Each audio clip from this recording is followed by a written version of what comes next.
Excellencies, dear participants, colleagues and friends, it's a great pleasure to address you today in the context of this digital forum on biodiversity finance.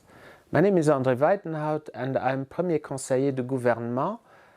This is, in English, so to say, a Vice Minister at the Luxembourg Ministry of the Environment, Climate and Sustainable Development. The Biodiversity Finance Digital Forum, under the title Investing in Nature and People, operates as a bridge between the Climate COP27 and the Biodiversity CBD COP15. The upcoming CBD COP15 in Montreal will bring together governments from around the world to agree on new biodiversity targets to the Post-2020 Global Biodiversity Framework. This new set of global objectives should ensure that biodiversity investments and projects are inclusive and recognize the rights of indigenous peoples and local communities, the IPLC groups. Together we must show our willingness and commitments to protect the world's biodiversity, as we have done with climate in the framework of the UN FCCC very recently at COP27.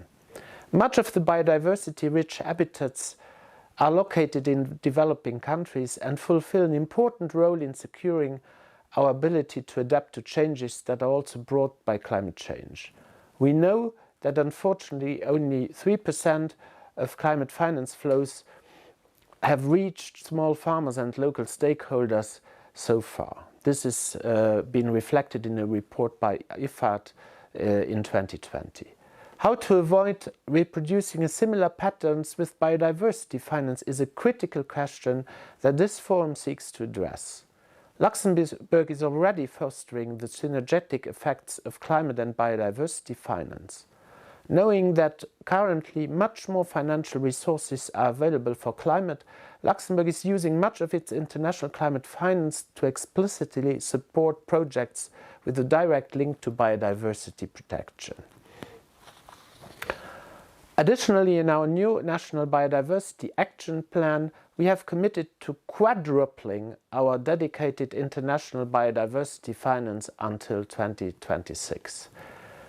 Together with the Center for International Forest Research, CIFOR, and the World Agroforestry, CIFOR ICRAF, we have currently setting up a dedicated biodiversity finance facility to foster the potential of private finance into nature-based solutions with a sound scientific background. The present digital forum is taking place with the context of the Luxembourg Global Landscape Forum Finance for Nature platform, which aims to mainstream investments for nature-based solutions, sustainable land use and climate.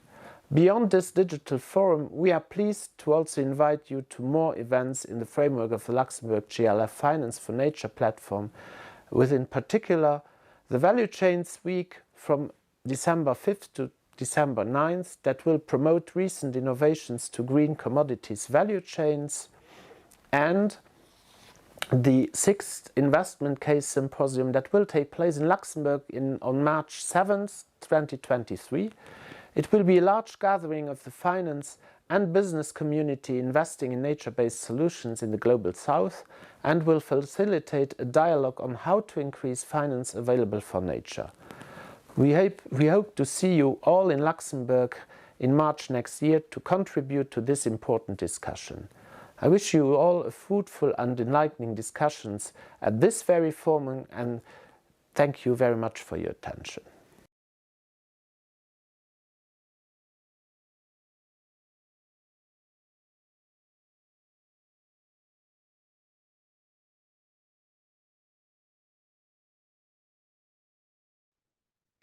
Good morning, good afternoon, everyone, and welcome to this session about small-scale finance for nature-based solutions.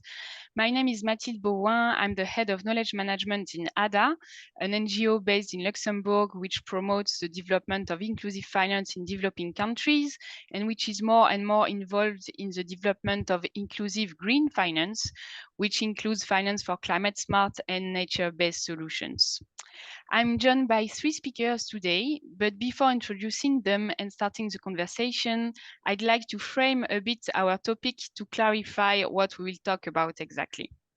So first, what do we mean by nature-based solutions? IUCN, the International Union for Conservation of Nature, defines nature-based solutions as actions to address societal challenges through the protection, sustainable management, and restoration of ecosystems benefiting both biodiversity and human well-being. So what is important here is to understand that a nature-based solution is not a solution for nature only or to address climate change only, but it's supposed to benefit people as well and not only in the long term. Of course, nature-based solutions are supposed to help mitigate climate change and adapt to their effects in the long term, but there has been some cases where successful pilot applications of nature-based solutions did not last after the end of the project because social and economic factors were not taken into account. As a consequence, nature-based solutions should also ensure concrete and short-term benefits for people to be sustainable. So concretely, nature-based solutions refers to sustainable agricultural practices such as agroecology, organic agriculture, conservation or generative agriculture, or sustainable forestry and land management, which refers to practices where timber is harvested without devastating large areas of tree canopy, and which differs from a tree planting climate mitigation project using just one non-native species that could create poor soils and ultimately degrade biodiversity.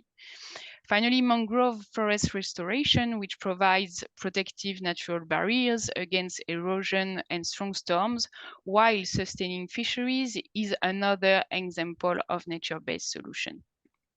So now, how can we finance such solutions? According to the Executive Director of the United Nations Programme for the Environment, only about $133 billion are currently channeled into nature-based solutions, while investments should triple by 2030 to meet the climate, nature, and land neutrality targets. However, if huge amounts are needed, how do we channel them to ensure they reach their targets? Funds allocation can actually take various forms, and funds can be redistributed in smaller amounts. And this is what speakers with me today will talk about, as they will introduce the small-scale financing solutions they offer. Indeed, I am joined today by Andrea Rosales, Head of Communications and Capacity Building at Red CAMIF, the regional network of microfinance in Central America. I'm also joined by Caspar Van Sleben, CEO of the Forest and Climate Change Fund in Luxembourg. And in this case, we are not talking about microfinance, but in the investment world, FCCF is still offering rather small-scale financing solutions, and Caspar will tell us more in a minute. And finally, I'm joined by Adrian Letoro, the Highlands Restoration Steward 2022, and Charles Wall Young African Policy Fellow with the Africa Wildlife Foundation. So to start with, can I ask each of you to introduce your organization and its role in the supporting of nature-based solutions? So I think we can say women first. So please, Andrea, can you tell us a few words about Red CAMIF and about the financing solutions your members offer? Andrea, the floor is yours. Thank you, Matilde, and it's a pleasure to meet you today. Thank you very much. Well, we are going to talk a little bit about what Red CAMIF is in numbers, so I would like to explain to you a little bit of this. The Central American, the Korean Microfinance Network is a regional network that promotes financial inclusion through the development of programs and also services to seek the strength and the skill, efficiency, and resilience of financial service providers that provides not just financials and also non-financial services to their clients. We are located in 7 countries through the national networks that are located from the north: Guatemala, El Salvador, Honduras, Nicaragua, Costa Rica, Panama, and Dominican Republic. We have at this 2002, as June, 117 microfinance institutions affiliated to Red Camif and the national networks, 1.6 million of clients in the region, a portfolio $2,800 million, of which 60% belongs to women and 46% is concentrated in rural areas. And talking about these rural areas and natural-based solutions, I would like also to specific that in recent years, the trends of financial products dedicated to natural-based solutions has increased. We can mention that today, 31% of financial service providers affiliated to Red Camif provide this type of products, benefiting 82,000 clients in the region at this moment. With a portfolio of $149 million with an average credit at almost $1,800 in terms ratings from 6 months to 1 year.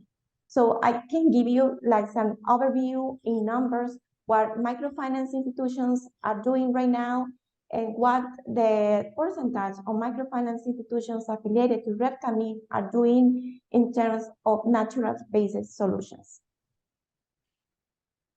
Okay, I'm now inviting Caspar to give us a few words about FCCF and the main financial products the fund offers to support nature-based solutions. Caspar, the floor is yours.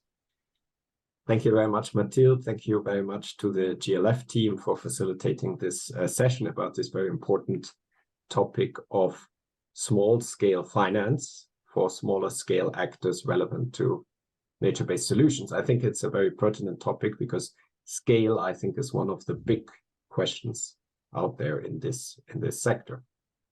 So what the Forestry and Climate Change Fund does, it's what it is. Maybe first, it's a blended finance instrument based here in Luxembourg and with some staff based in Costa Rica, focused on Central America as well. So we are overlapping with Red Camif in a lot of countries we address.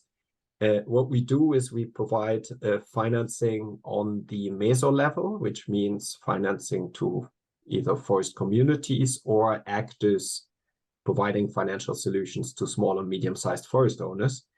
For the latter category, we are speaking about financing amounts of $10, $15, $20, up to $50,000, $60,000. Forest communities often require a bit more funding because they control sometimes quite large forest areas, so the amounts are a bit higher. What the fund does, it has a very flexible offering of financial instruments from equity and quasi-equity instruments all the way to short-term debt, because what we are seeing is that nature-based solutions very often remain outside of the traditional financial systems, and so they are faced with a lack of financing options. And so we, as a very dedicated niche actor, need to fill a lot of these gaps, something we can talk about more later, but which remains a challenge. Yeah, okay. Thank you very much, Caspar. Indeed, before starting the conversation, I will ask also Adrian to tell us a bit more about his NGO and the type of nature-based solution that this NGO supports. Thank you very much, Mathilde. So I'm grateful also to GLF for organizing this. My organization is called Nature and People as One, and the whole idea is restoring the drylands of northern Kenya while empowering communities. So some of the communities we work with are pastoralists, so they move around with their animals and they're nomadic in lifestyle, and this is so they take advantage of their environments in a highly variable climate. And so this is the definition of nature-based. This is a nature-based solution in itself, in that the nature is providing for the well-being of the communities.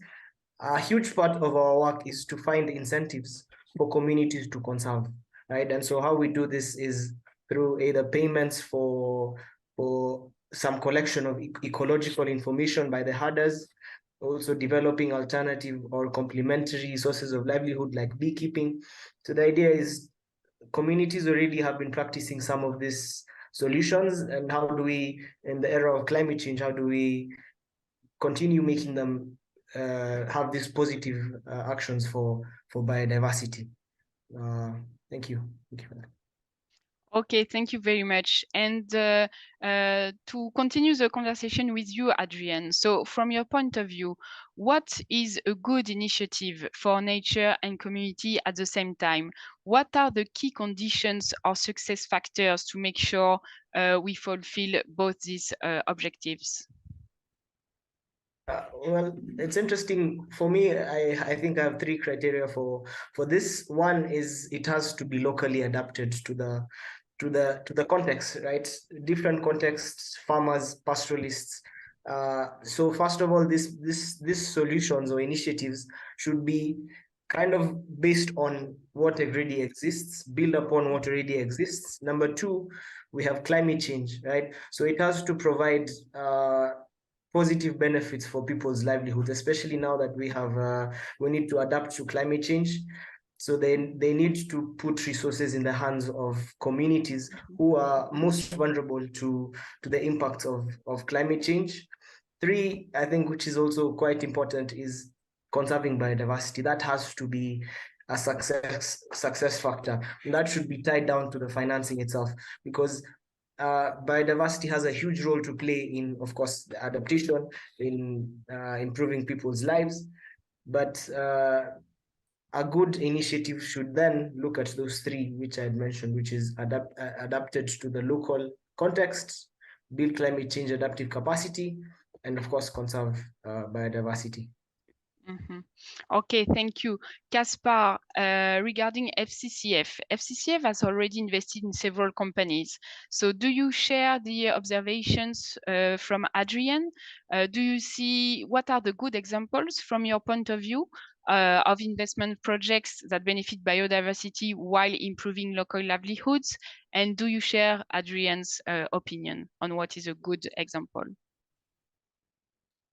Yeah, I think we do share many of the views of Adrian. I think where we would disagree a little bit is that you should build on practices which are already existing, because we do believe that there are a lot of practices out there which are not fully aligned to a holistic nature-based solution. And so part of our work, I think, is to change the perception of nature and the kind of value, tangible value it could provide to local communities and smaller scale resource owners. So the fund, what it does, how does it define success in a project? What's the standards it applies to itself is, first of all, does the project lead to an enhancement of natural capital? So that's our first line. And in these impact criteria, biodiversity is explicitly one of the focus area of natural capital enhancement, and we have a strict no net loss and aim for net gain criteria. We can speak about later how we measure that. But also we nature-based solutions are, as you mentioned in the beginning, are around a lot of topics. Climate change is another important topic to us. And so how do forests can contribute to both mitigation and adaptation to a changing climate? That's another level. The second level around value chains, and that's really basically market connections. How can we build lasting and reliable market connections? And market connections so that money reaches these forest management models which are contributing to the enhancement of natural capital, and not only in the short term in a project logic, but in a long term reliable way. I think that is the second key challenge, and it's not easy to do that, but it's very crucial for that to happen if change is to scale and local expectations are to be met. And then there's a third dimension where we say, okay, all that is very good, but it needs to happen in an inclusive way. And inclusivity for us particularly important with regards to community forest projects, indigenous or not. and also with regards to small forest owners who have land holdings which are so small that it's not so easy for each of them to be integrated into value chains, into productive system, into support systems. And so where assistance is needed and models are needed to help those small forest owners to be integrated. Gender is a cross-cutting theme, not always easy in our sectors, but a very, very important cross-cutting theme for us. So that's basically how we define success. Now, we made a number of investments,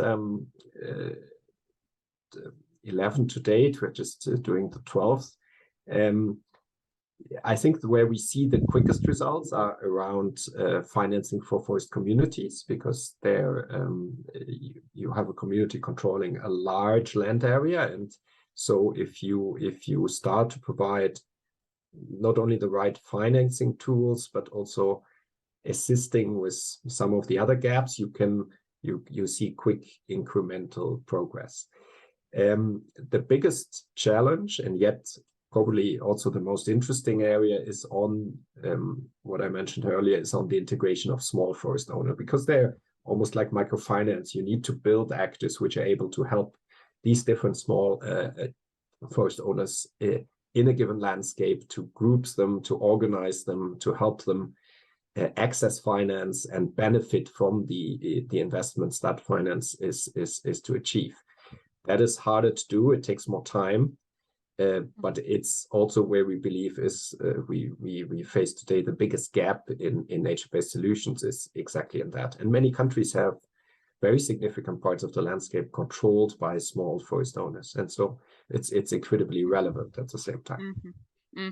So I guess this is why you are offering these small-scale financing solutions, right? This is where you see the added value of such products, to be able to reach the smallholder farmers or producers, and to reach the targets and fulfill the inclusivity objective, right? Yeah, I think we need to be honest. I mean, a lot of nature-based solution finance today is driven by carbon. And the perfect carbon project is large scale, let's say a single owner, either government or private entity, with a significant carbon effect. So that is where most of the money is flowing. At the same time, we're seeing the limitation of that, because it leaves a lot of constellations and landscapes out of scope. And that's, as you said, this is where we see the urgency and the importance of building those financial instruments, and not only finance, but also maybe knowledge, market linkages, which help you group these smaller actors in the nature-based solutions field and help them make a step forward. Yeah. Okay, and coming back to Red Camif, to Andrea then. So indeed, microfinance institutions are some of the actors offering these small-scale financing solutions, even much smaller scale, actually. And so some microfinance institutions, as you were saying, Andrea, are more and more engaged in financing at least certain nature-based solutions. So especially sustainable agricultural practices, agroforestry for some of them. But I think even if there were more and more financing institutions, microfinance institutions engaged in this type of activity, this is not yet mainstream. And so what role do you see, Andrea, for microfinance in the financing of nature-based solutions? Do you think there is a main role to play for microfinance? And can you tell us why at least some MFIs are already so engaged, and what are their main drivers? Okay, thank you, Matilde.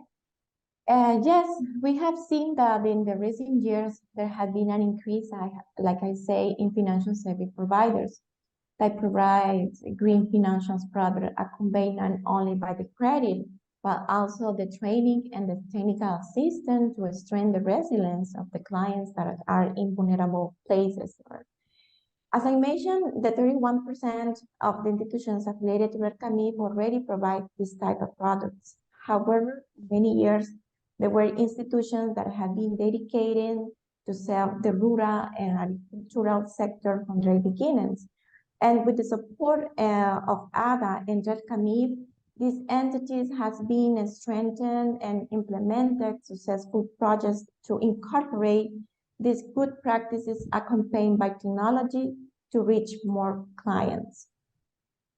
On the other hand, we have this new group of entities that have realized that the green approach is important for the small producers and have designed green products according to the needs of the clients, not only to respond to the demand of the sectors that we have in this moment, but also joining to the reductions of the climate change in the world. This last point is very important because we perceive a change in the mentality, in the level of sensibilizations of the microfinance institutions, that, and of course, some changes in the business lines of the business to introduce a green strategy in the microfinance institutions.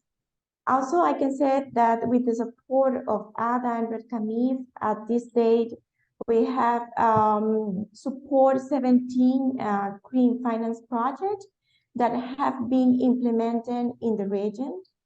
And with a focus, like you said, water and sanitation, sustainable livestock, protected agriculture, green energy, and ecotourism.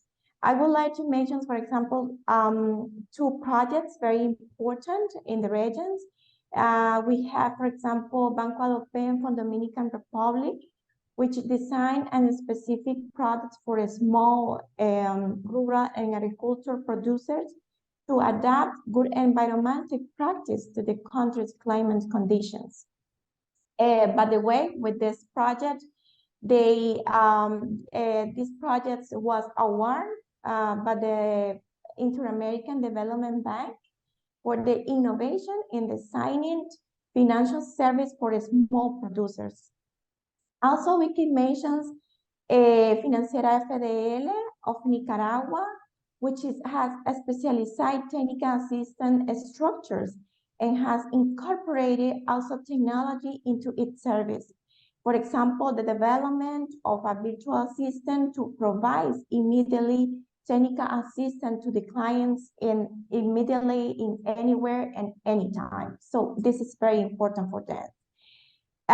To talk about, for example, the forest approach, since this year, Red CAMIF and ADA have been supporting pilots for agriculture and forestry value change in Guatemala. And we have been working with two organizations that are called Ticonel and Asocuch. And these two organizations, what they made is to bring technical assistance to the clients. For example, how to make a business plan, how to manage replantations. Also, they gave training in financial education. And with all this information that has been done, we are taking the first steps also to join more institutions and create more civilizations in this topic. Mm-hmm. Thank you, Andrea. So you are talking about the success stories, right? The MFIs which are already engaged and which found the way of financing this type of activities. What can you tell us about the challenges the other MFIs face actually to engage in the same way as the others? I guess there are some microfinance institutions which are still facing some challenges, right? And facing some constraints and barriers to be able to do that. Yeah, that's it, Matilde. We have the both sides. We think in general that one of the main barriers for financial service providers is to finance this kind of finances nature-based solutions, is not having a specialized technical assistance team to guide and train clients in managing of good environmental practice. This is one of the barriers. Also, we have another limit. This is a very to get to the clients because they don't have all the specialized human resources. In the other side, we can talk about the lack of knowledge of the sector. Additionally, the producers do not have the technical knowledge to work with their plantations in a sustainable way. The majority of the forest producers support the management of their plantations with resources of their main activities of livestock, agriculture, because they cannot find the financing for forestry, for example, and in the sector. And talking about the service provider don't have an offers and funds in this moment that can give an offer to the client. So, for example, the production of forestry is an activity that reintegrates incomes in a very long term, maybe 20 years. So it is possible that the terms are limitations, and it's a market where they haven't started yet. And I would like to be specific in terms of funds that microfinance institutions also don't have with this fund incentive to, or funds with incentive to offer preferential rates that are attractive to promote good practice into the clients. Okay, thank you very much, Andrea. Indeed, incentives and capacity building seems necessary, right, at the level of microfinance institutions to be able to engage a bit more in this topic. So, Caspar, from your point of view, you already mentioned some of the challenges as well. Would you like to add some of them you are facing with FCCF? Yeah, I think we need to be clear where we are. I think none of these things are easy. So we face a lot of challenges. And we are moving in a sector which is where many of these models are not yet fully proven and tested. I mean, there's a lot of academia, there are a lot of studies, but sort of in a scalable business case logic, which is what private sector actors and private finance would look for. It's early days. So yes, it's challenging. It's challenging internally for all the usual reasons of growth, governance, capacity, etc. But also the enabling environment is sometimes not quite there. I mean, that is clear. But maybe coming back to a point of Andrea is around the timeline, because I think it's something which is very important to underline, that some of those solutions are indeed solutions which require a very long timeline. And when we speak about a very long timeline, very quickly, and the link to finance, very quickly we come to severe limitations. Because if I, for example, take private money to buy land and then implement a nature-based solution, the longer that takes, the more pressure I have, no? Because I need to generate returns. I need to be able to prove to investor that this whole model is viable, and ultimately that needs to be growth in the investment. And so this is something we particularly feel in the forestry field, and this is maybe why this classical plantation forestry model is still the dominant model when we speak about forestry investments. So, for example, that for us led to the conclusion that purchase of land should be excluded, and we should be really working with existing communities and their land ownership structures. And that has a very interesting twist, because local communities often do have a very long-term perspective on their forests and their resources, no? And they think about it as a savings bank for their children and grandchildren, and sort of it gives you this different time scale which the finance world is struggling with, but which local communities and local forest owners may have. And so the question is, how do we facilitate, how do we support their approach and make it a bit easier? And that I think that is a key part of the work. So it's about changing perceptions, and I think that for me is really the key challenge and the biggest elephant we have in the room. We need to change mindsets, and we need to look afresh at a lot of aspects. For example, that a lot of the agricultural value chains and forestry value chains are are working in silos. They in a landscape, they wouldn't be connected. You would have the value chain which works with soy, or which works with cattle, or which works with I don't know, papaya or pineapple, or whatever the product is.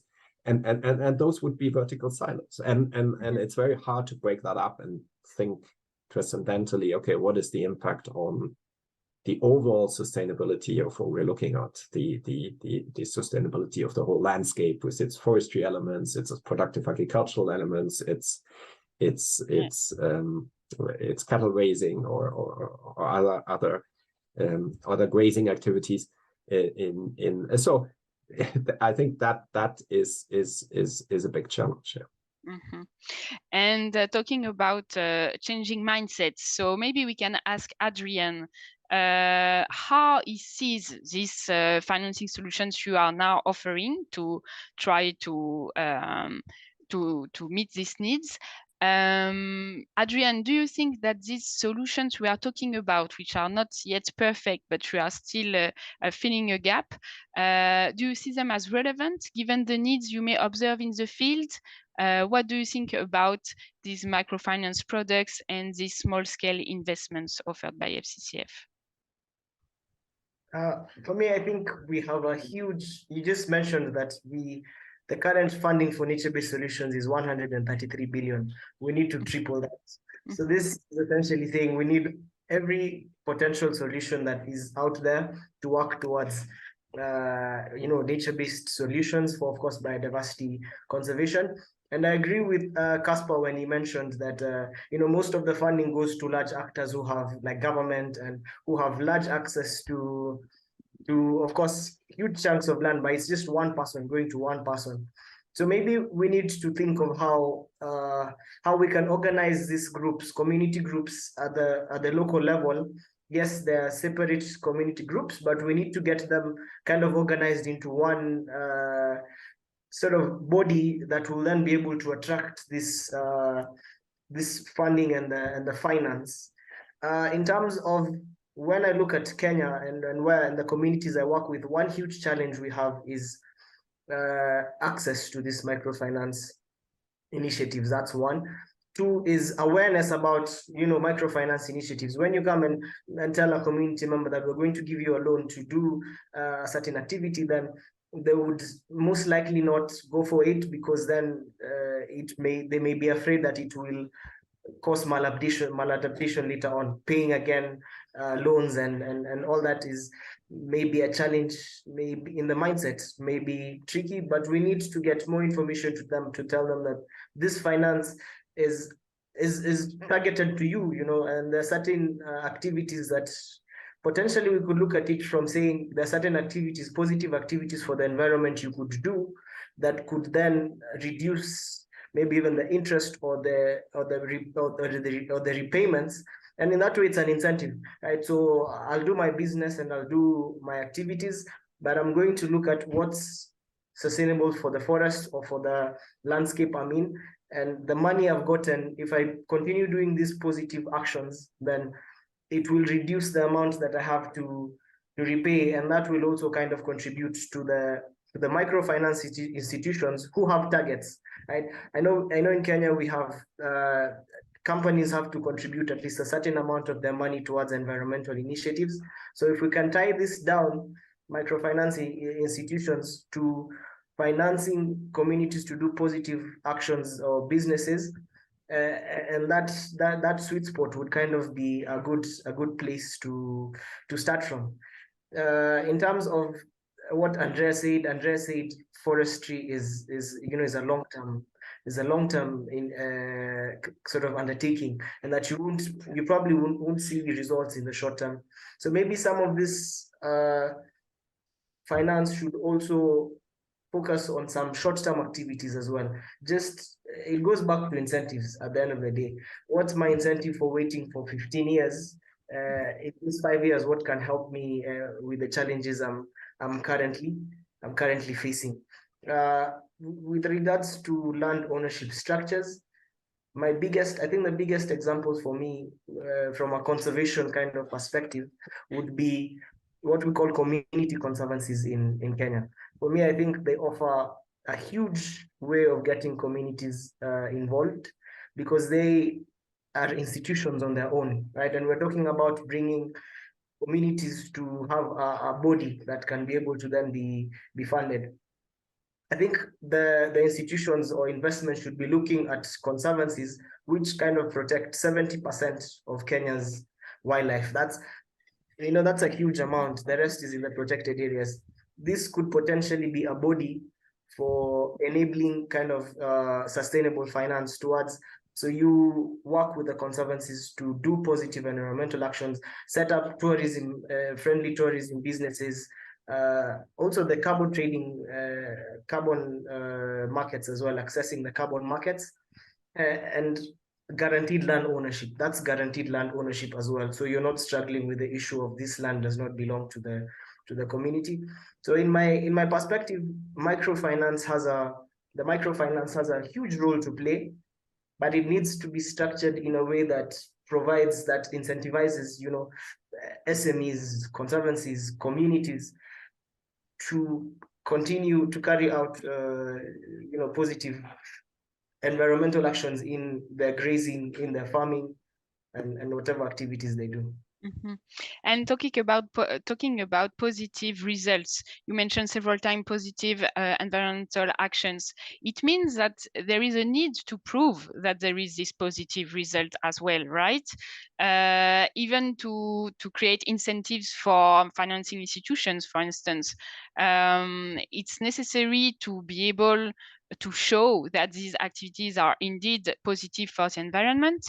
Caspar, what are your experience with measuring the positive effect on biodiversity, environment, and actually livelihoods as well? Yes. Again, as I said in the beginning, we are very many elements of this are still trial and error. So measuring what works and why does it work is extremely important. It's very crucial. So how do we measure biodiversity impact on? And we are working with secondary degraded natural forests, so very diverse ecosystems in the tropics. So we have a two-component measurement system. One is on structural biodiversity. So we basically measure species diversity and age structure diversity. That's what we call structural biodiversity in our projects. And on the other hand, we are very excited that technology is moving on, academia is moving on, and there are today many very different ways to also measure fauna diversity of an ecosystem. And so what we just did is we trialed an ecoacoustic approach. So that's an acoustical measurement of all the wildlife which makes noise basically, and which gives you an index of the diversity of that. And so it's an indirect way of, because to measure biodiversity directly is impossible, but it's sort of an indirect proxy as to how is the overall level of life in that ecosystem. And if you do that measurement in sequence at repeated intervals, it tells you how is it evolving. And so are you contributing to net gain? Are you contributing to net loss, and why? So you need to ask yourself then the different question: what are you doing differently in some places and different in others? And I think that's the kind of measurements which today finance is expecting, because a lot of finance going into this area doesn't go into this area because it offers huge returns or is from a pure financial risk return perspective immediately super attractive, but because it generates external benefits. Carbon maybe is a bit more clear-cut case because there is a market, and so maybe it can be evaluated in a bit easier way. But we also believe it should be valid for other elements of the ecosystem services, and biodiversity is a good example. And so you should have rigorous measurement approaches, even if it does cost a bit of money and effort to do that, but it is possible, and it is operationally possible without breaking the bank. So I think there is less and less excuse not to do it. Yeah, exactly. But it is a work in progress, I guess, especially regarding biodiversity topic. As you said, there are more tools and methods existing today to try to estimate the positive effect in terms of carbon emissions. But in terms of biodiversity preservation, this is still something to work on. I think we are almost at the end of this. Yeah. Yeah. No, Sorry. no, please, please. No, because I was speaking to a large commercial bank the other day, and they did measure biodiversity. They used a more costly measurement because they take DNA samples on the downriver, so they take water samples and they deduct a DNA sampling from that, and that was a large commercial bank which supported this approach. Just to tell you, things are moving, and there's expectations too. Definitely. And now these methods and tools should be spread to make sure that all financing institutions interested in financing this type of activity is able to use it, until from the large commercial bank until the smaller institutions, such as the microfinance institutions, for instance, from Red CAMIF network. So I think we are almost at the end of the session. So it's time to summarize a bit the main messages. I think it's clear from what has been shared here that small-scale financing solutions are necessary and are relevant. Even if huge amounts are needed, it's also necessary to fine-tune the financial offer to the various needs, and especially to the needs of the smallholders in the field. And this is what you are trying to do. However, from what you said, it's also clear that not only finance is needed, but also capacity building for financing institutions to make them more aware, especially the smaller financing institutions, microfinance institutions, to make them more aware of the needs from the field, and to make sure they are able to provide the necessary technical support to their clients as well, because capacity building is needed for financing institutions, but also for communities, to make sure they are able to adopt these sustainable practices. You also talked about incentives. So financing institutions need incentives to develop their offer to support these nature-based solutions. This is what you mentioned, Andrea. But Adrian, you mentioned that people also need incentives to adopt these practices. So again, this could be linked to finance, but maybe not only. And finally, a change in mindset, right? There is still this idea that we can finance only a specific activity sector. We are still working in silos. We still think that it's only possible to finance nature-based solutions with long-term products, but diversifying a bit the activities to be supported with financing solutions, it may be possible to support nature-based solutions with a more diverse set of financing products. So there is still much work to do. There are still many challenges also regarding impact measurement, for sure. But indeed, I think we can say that this is a work in progress. This is more and more obvious that this is something necessary. And we hope we'll be able in a few years to meet again and to talk about the successes your various organizations will have fulfilled. Thank you very much for being here today to talk about small-scale finance for nature-based solutions, and have nice other sessions during this digital forum. Thank you very much.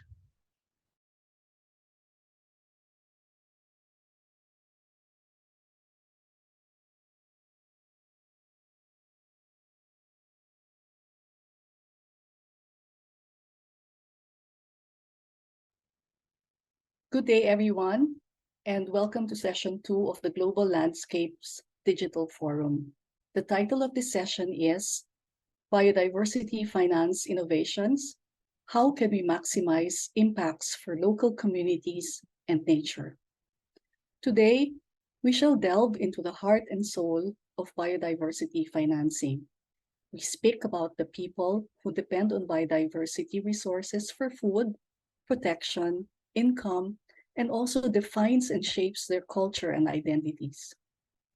Communities can be the first line of defense against activities harmful to biodiversity, but they can also be purveyors of these harmful actions. 70% of the world's poor live in rural areas and depend directly on biodiversity for their survival and well-being.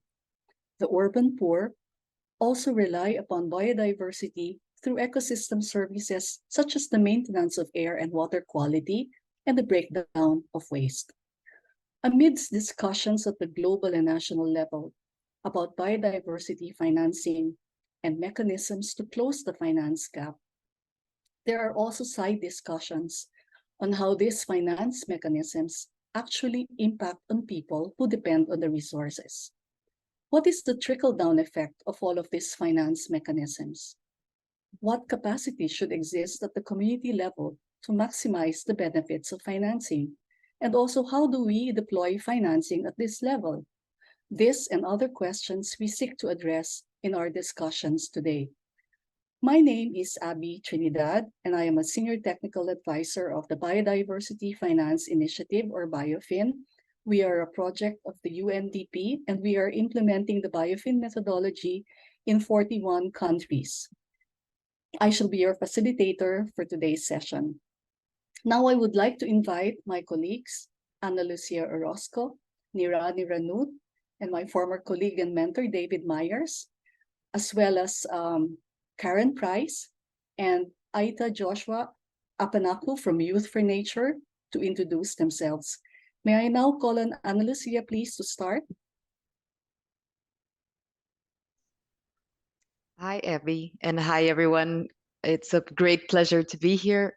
My name is Ana Lucia Orozco. I work as a BioFin coordinator for Costa Rica. I have been working 18 years in sustainable development at different levels with communities, with governments, academia, and in several countries of the region. I'm moved by this particular session because I do believe that inclusion and we cannot go forward without including people with nature, and especially women and indigenous people who are our forefront players in this endeavor. So it's great to be here, and thank you. Thank you, Ana Lu. Niran, over to you, please. Hi, hello everyone. My name is Niran Nut. I'm from Thailand. I'm working for UNDP in Thailand in a capacity of project manager of the BioFin. Before joining BioFin, I worked for the private sector in Thailand with the Federation of Thai Industries. There I can learn a lot how a private sector can be part of solution on financing for nature. And then later I joined a different UN organization. I learned a lot when I worked for FAO in the Greater Mekong sub-region, working for smallholder farmers and how to help them to improve livelihoods through organic agriculture certification system. With the work with the BioFin, it's opened a new thinking for me that different stakeholders can be part of finance for nature. Thank you, Abby. Thank you, everyone. Thank you, Niran. Karen, please, over to you. Thank you so much, Abby, and good afternoon, good morning.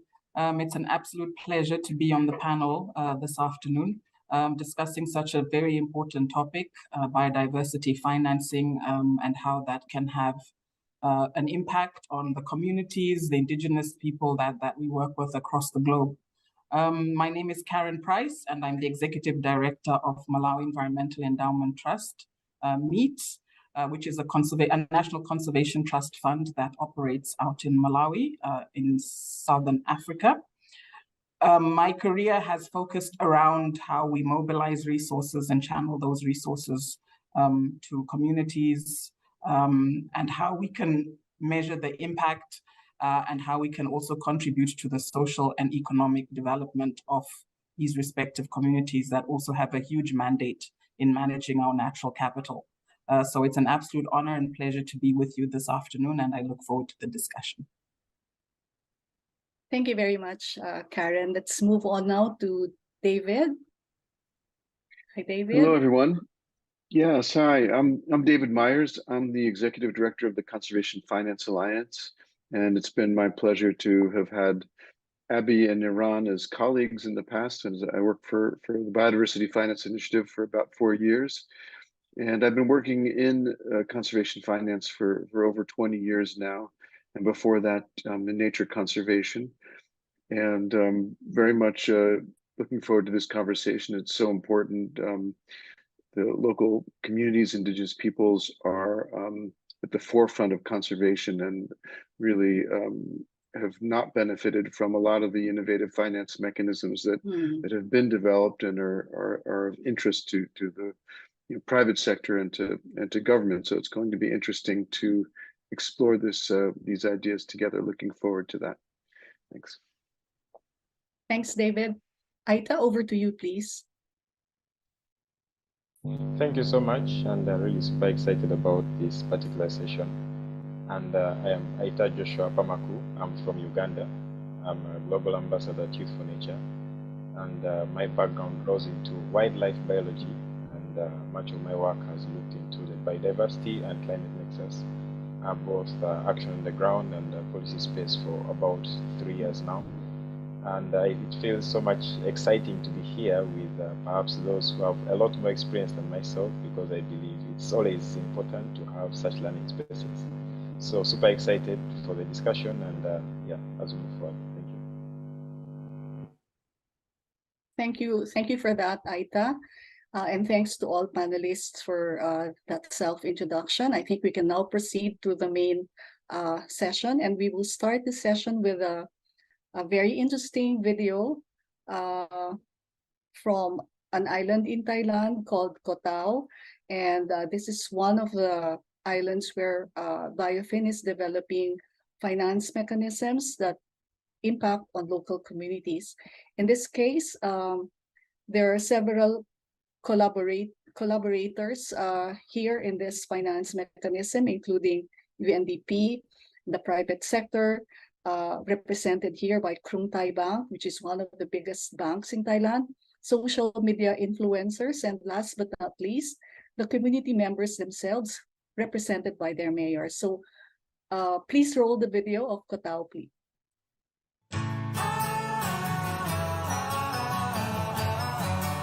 ยินดีต้อนรับสู่เกาะเต่านะคะ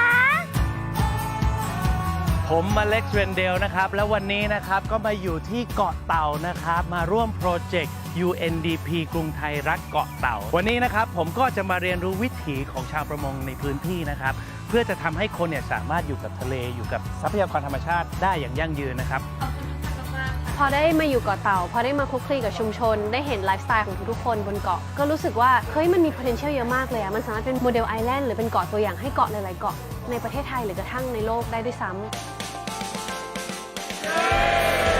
The Biofin, or the Biodiversity Finance Initiative, this is a program being implemented by UNDP, the United Nations Development Program. It's a global program consisting now of 40 countries. And you know, Thailand was one of the original 8 countries.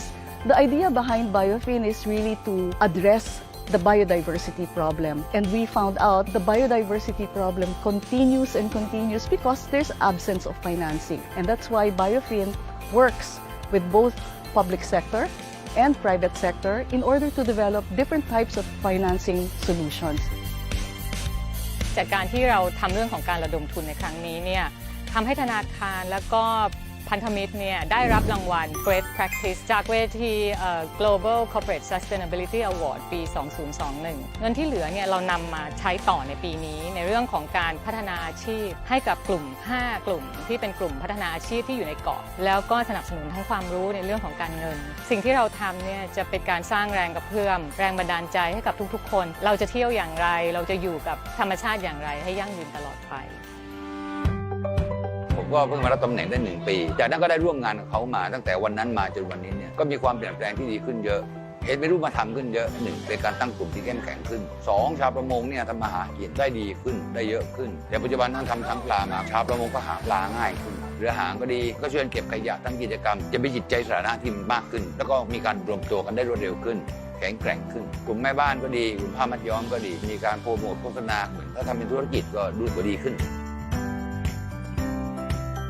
เมื่อก่อนพวกผมไปตกที่กองหินที่ว่าเรือดำน้ำไปดำอยู่ฝรั่งไปวันเป็น10 ลำเป็น100 คน200 คนเนี่ยเราก็ตกปลาไม่ได้เราไปทิ้งสังปลาปุ๊บมันเป็นปลาเล็กเข้ามาก่อนมีปลาเล็กปุ๊บปลาใหญ่มันก็เข้ามาวนเวียนที่สังเราก็ไปจับปลาใหญ่เรือทุกลำเรือตกปลาจะต้องมาอยู่ที่สังเราไม่ไปยุ่งกับเรือดำน้ำได้ลดการขัดแย้งนั่นคืออันดับ1เลยอันดับที่2ได้ลดค่าใช้จ่ายก่อนเราเคยเดินทางไปประมาณ10 ไมล์ทะเลแต่ตอนนี้เราออกไปไม่ถึง2 ไมล์ทะเลได้ประโยชน์เยอะมาก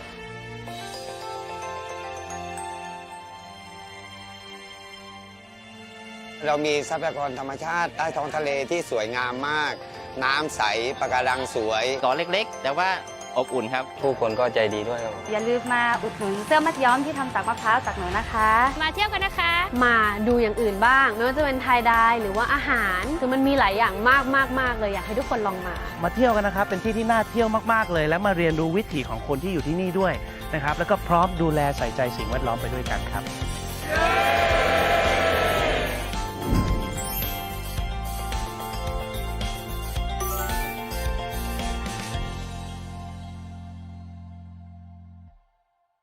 Thank you very much. I hope that you all enjoyed the short video about Kotao.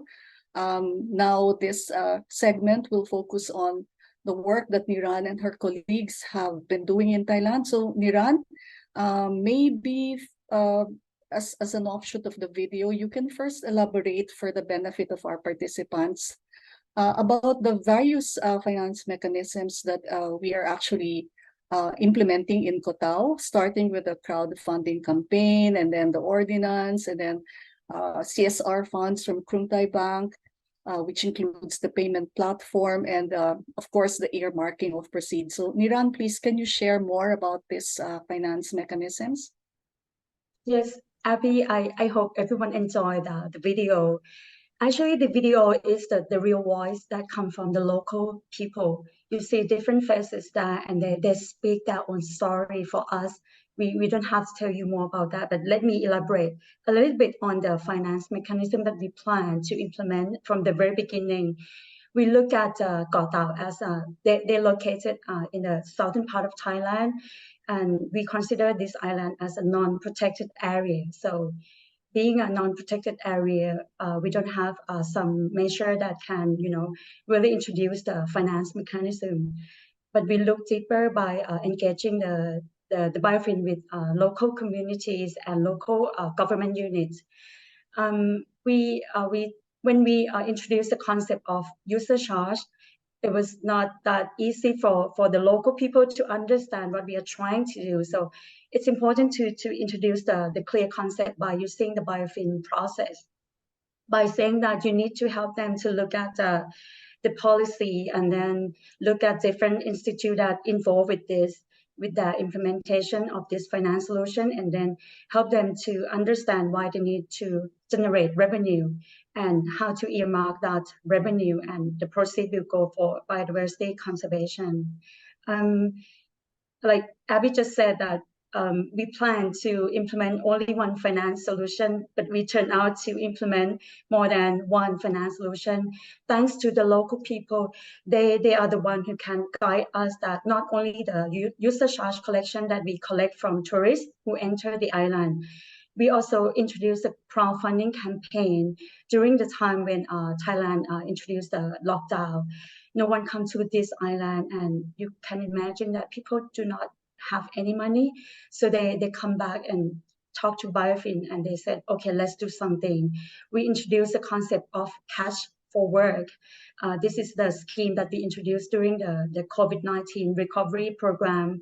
Local people receive temporary basic income for 3 months, and during those periods, they help us by collecting marine debris and then, cleaning the area, because they believe that if they do not protect the coral reefs, people will not come back to the area. So those are two finance solutions that we introduced. By implementing the crowdfunding, we also open another door to private sector. The bank that can be part of this solution is the one that have a very, I would say the fintech that fits into the domestic market. Krung Thai Bank introduced the QR code system that can engage general public to donate their money, and the money will be channeled to a local community. We have the incentive for Thai citizens who put money into this crowdfunding. They can claim for a tax reduction. And we use that money to finance the different activity of the local community. Talking about local communities, we found them during the COVID-19 that they need support. They are vulnerable people. By engaging them with biodiversity finance, they turn out to be the one who introduced the bottom-up approach on budgeting.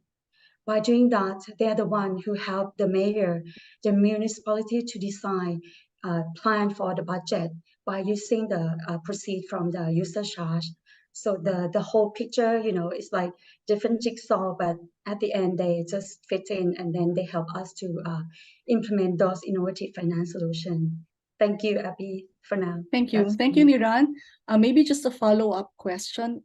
As of today, have you already observed some positive impacts of this financing mechanisms on both people and nature in Koh Tao? Yes, I can say clearly that people understand that why they need to generate income, and that income should come to a biodiversity conservation. It's clear. And the local government unit, they know that even they have some rules and regulation ready for them, but it's not the regulation that fits into this system. So they work with us how to do the legal framework development by amending the municipal ordinance, and this is the key factor that can help us to implement this finance solution. And the money already channeled into the fiscal budgeting of the local government unit, and local people now understand that they can do budgeting together with the local government, and we hope that by next year this local government unit will be able to design 5-year strategic plan and budgeting, make it as a result budgeting process for biodiversity conservation. And I can see that after the COVID, the coral reef, it looks very beautiful, and people cherish that, and they work for their own home, and they're happy that they can be part of this finance solution. Thank you, Abby. Thank you very much, Niran, for all of those knowledge that you have shared about the work in Koh Tao. From Koh Tao, I think we'll now fly to Costa Rica, and we will also share with you a video which is entitled Huella de Futuro, or Footprints to the Future.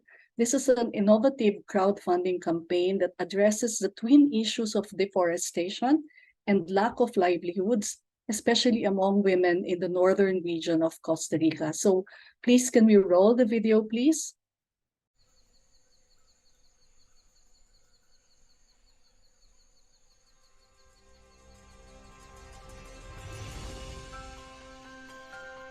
Ya no soy una chiquilla ni una adolescente, pero tampoco soy una persona tan mayor como para tener que sentir tan chocante y tan fuerte el cambio que ha habido acá en la zona, en los ecosistemas. En la región norte de Costa Rica, yo creo que es una de las más golpeadas. El paisaje ha cambiado 1000%. Yo me acuerdo que cuando yo iba a Upala, se veía en los cacaotales el agua y decíamos que era un espejo que había metido en la tierra, era agua. Y si usted ve ahora, 15 años después, ya no hay espejo, usted va y todo está seco. Quizás la falta de oportunidades o la falta de cómo generar economía en las zonas rurales sea uno de los causantes de la acelerada deforestación. Bueno, aquí en esta zona es muy poco lo que hay para una mujer. casi no hay trabajos, ¿verdad? Cuesta conseguir y más que muchas no tienen estudio, no tenemos estudio, entonces ya hay muchas que no tienen dónde, ¿verdad? Sabemos que el bienestar de las personas está totalmente vinculado con la naturaleza. Es que necesitamos un ecosistema saludable para tener poblaciones saludables. Costa Rica realmente generó muchos desafíos importantes en términos de la conservación del ambiente y es uno de los países del mundo que más ha recuperado sus bosques en los últimos 30 años. Vamos a lanzar esta campaña para sembrar estos árboles, donde podemos participar, adoptando uno de estos árboles, contribuyendo y dando así ese aporte desde esta región maravillosa de la zona norte a esas grandes metas globales. El crowdfunding es un mecanismo de financiamiento que hemos apoyado a través de la iniciativa Finanzas para la Biodiversidad Biofin del PNUD para que a través de una página web que se llama www.huelladelfuturo.cr cada persona puede entrar y donar un monto, ya sea desde un árbol hasta 100.000 árboles. El proyecto Huella para el Futuro en realidad viene a ser un puente entre las comunidades rurales, entre las mujeres que por sí ya juegan un papel muy importante en los procesos ambientales a nivel país. Huella del Futuro es un buen proyecto para esta zona que debemos de verdad apoyar y recibir porque más en estos pueblos no hay casi trabajo. Entonces el sembrar árboles para mí es una buena iniciativa y más que nos están dando la opción, ¿verdad?, de que nos pagarían por cuidar un árbol, o sea, es mucho mejor. Lo que le pasa a esta tierra nos pasa a nosotros también. Volvamos a creer en la tierra, la naturaleza no se puede hacer cargo de los desastres que nosotros hemos hecho, tenemos que ayudarle a ella misma a volver a encontrar su camino.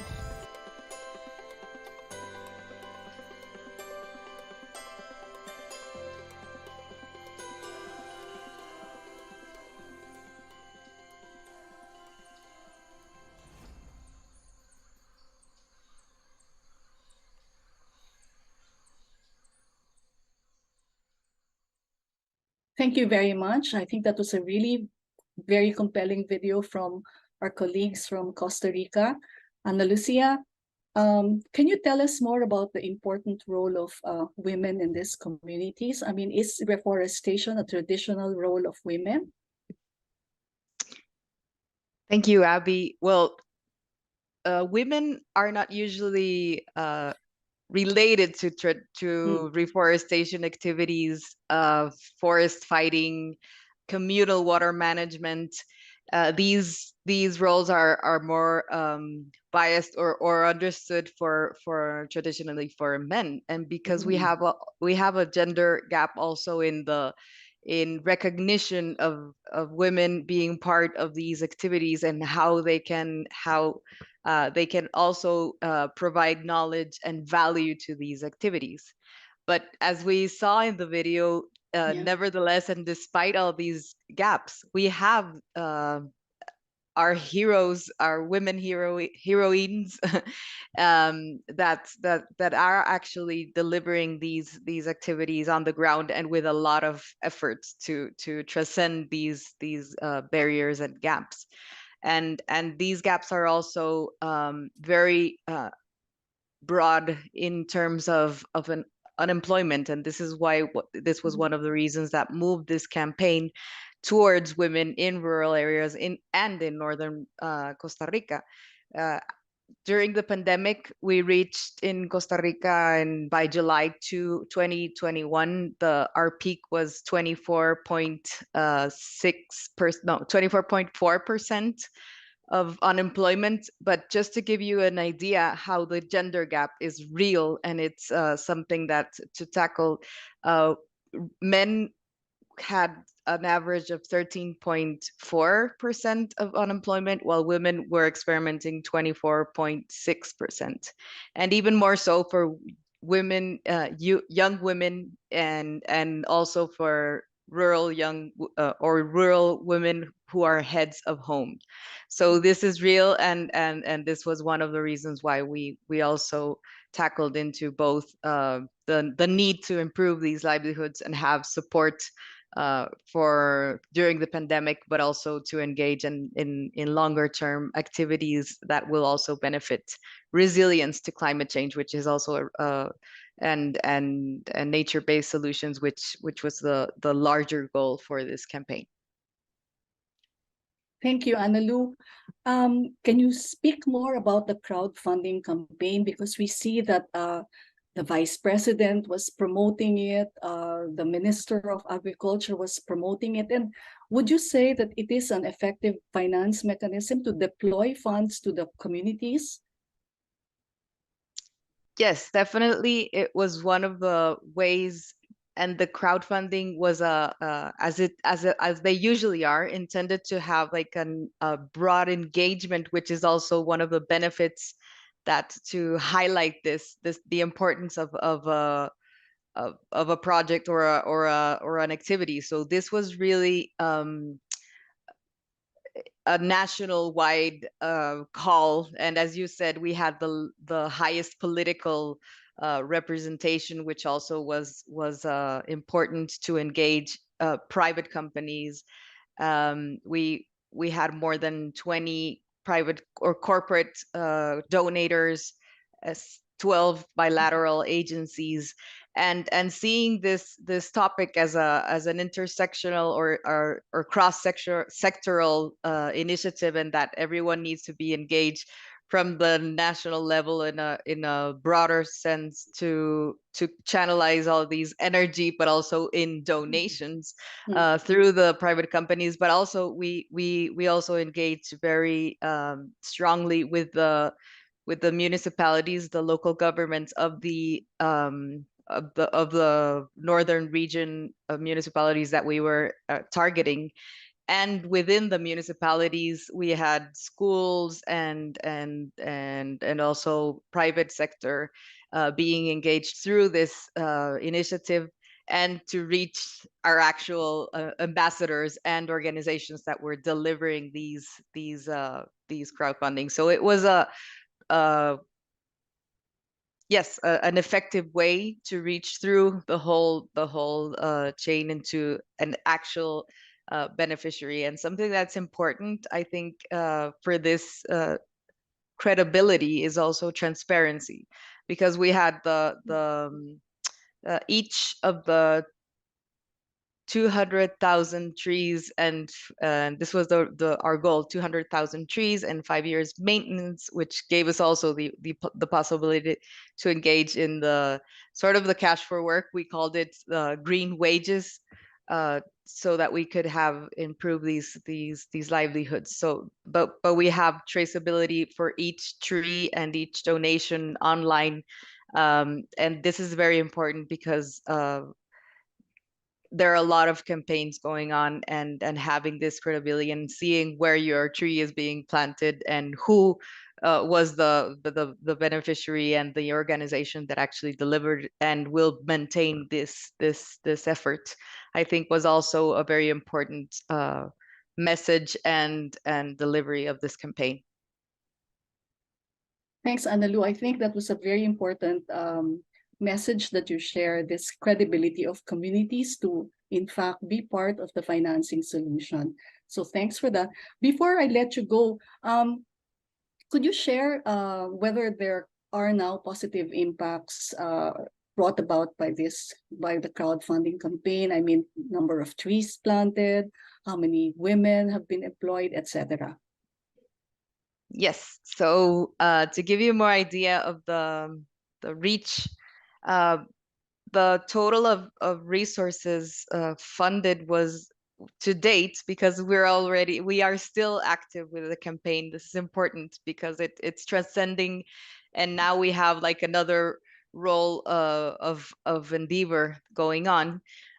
We have $1,749,000 for the maintenance of 187,000 trees, which have already been 35,793 trees have already been planted.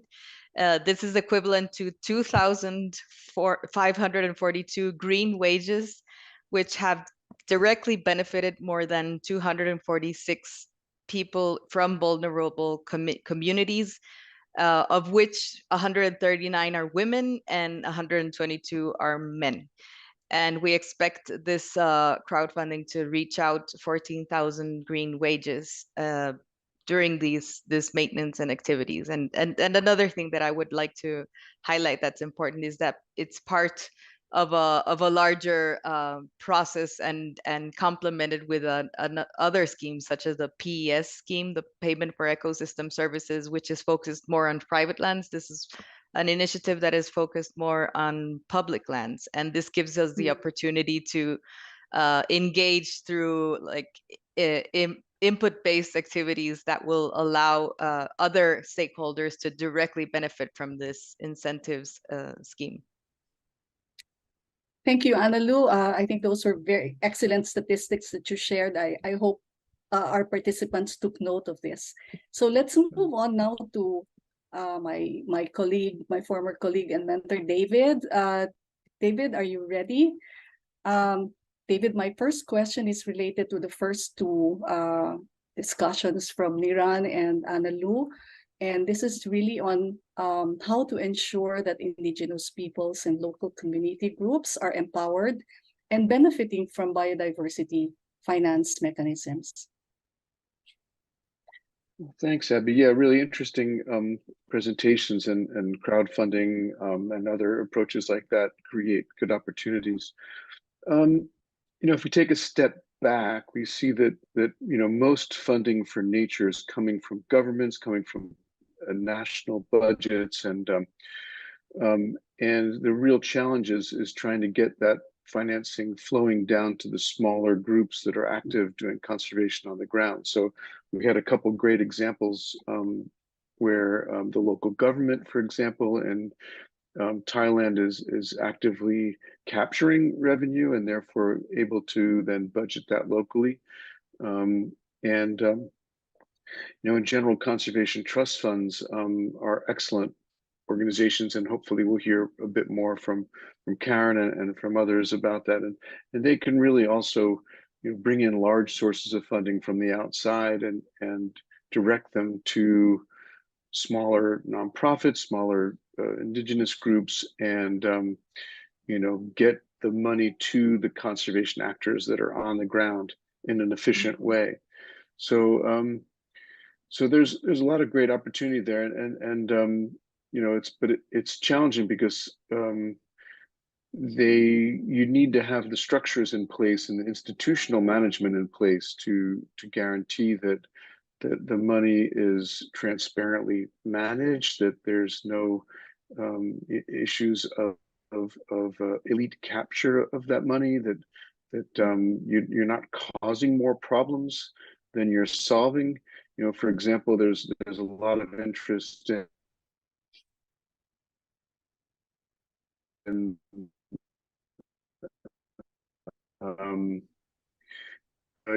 returns that we could get from, say, sustainable agriculture they're debt related. You can produce returns, you can produce money, but bringing debt to smaller communities in ways that they're not used to could be a real problem. And so you need to balance the need to get money down to the lowest levels with the financial challenges of having a new instrument forced on local communities. So a lot of challenges there, but there's also some good solutions that we're starting to see. I'll stop there, Abby. Thanks, David. But just to follow through on what you earlier mentioned, maybe you can share your observations on what are the minimum technical capacities required at the community level for them to be able to absorb these types of financing. Right, that's a great question. The minimal requirements are that for the most part, grants right now, even grants which are the simplest form of finance, because they don't require any kind of return. They do require at least basic reporting, basic accounting, and although that doesn't seem like a large hurdle, it does actually limit what you can do at the smallest scale. And there's been an idea that I've enjoyed thinking about. I don't know of too many concrete examples, but maybe some of the other panelists do, of effectively like micro grants, where you issue a grant at a very small level, and you don't put too much of a burden on for reporting and our accounting. Maybe it's $5,000 grant or a $500 grant, and you're really getting money to the local levels with the minimum burden. But right now you basically have to be an entity, so you have to be either a government organization, or you have to be incorporated as a nonprofit organization, or a cooperative or something like that. And then you do need financial accounting capabilities. Often to get grants, you need to be able to write the grant proposal. And so then it maybe not be in the language that you're super comfortable with, so there's all kinds of challenges and needs at that level. So financial accounting, institutional structure, and ability to produce reports, because often grants are 1 year to 3 years, but conservation is a much longer term issue. And so you want to be able to get repeat grants and build your capacity. So we do need to support those organizations to get them ready to take grants, but we also should consider alternative structures to get money down to those levels without the challenge and burden. Over to you, Abby. In your experience, David, especially in managing and deploying proceeds from trust funds, what would you say would be the success factors, in addition to what you've already mentioned, that you need to have an entity, whether it's a cooperative, NGO, or government, and you have accounting procedures, etc. What are the other success factors? Well, I mean, the most important is, and the why it's so important to get money to these groups is because they have direct impact on nature, and in many cases they are the rights holders for managing nature. And so the nice thing about conservation trust funds, and again, we'll hear hopefully more from Karen, is that those trust funds, being they're national or just even focused on even a subnational area, they know the actors in place. They know the people who are doing the good work, and they can target their grant mechanisms and approaches to make sure that those communities and those actors are receiving the funding, facilitate capacity development at that local level to get these minimum requirements satisfied. And then the one extra piece is the reporting. Really have very clear targeted reporting requirements, so that the impact of that investment can be measured, can be reported back to the ultimate donor, because trust funds can get international large donations and translate them down to small NGOs and community groups in ways that not many other mechanisms can do. So hopefully that answered your question, Abby. Yes, thank you very much, David. And because you've been insinuating Karen, maybe we should move on to Karen. Karen, hello. Hello, Abby. Hi, Karen.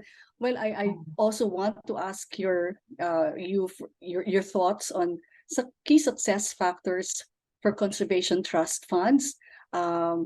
In addition to what David already mentioned, and these are funds that are deployed to local communities. So what are the basic, what are the success factors, and what are the knowledge capacities that need to be filled?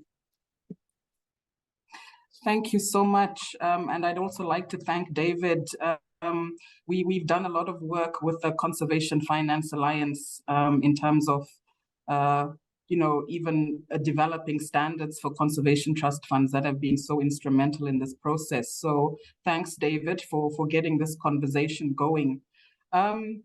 I think, as David, one of the key things that David highlighted is the role of conservation trust funds over the years that has really evolved for these organizations to be really great conveners of different stakeholders, and they're able to bring together at the highest level, the decision makers, the policy developers, the respective government departments, and bring them together with local NGOs, academia, and the local communities, to have a discussion and a platform where a lot of these strategies and projects and programs can be developed and designed.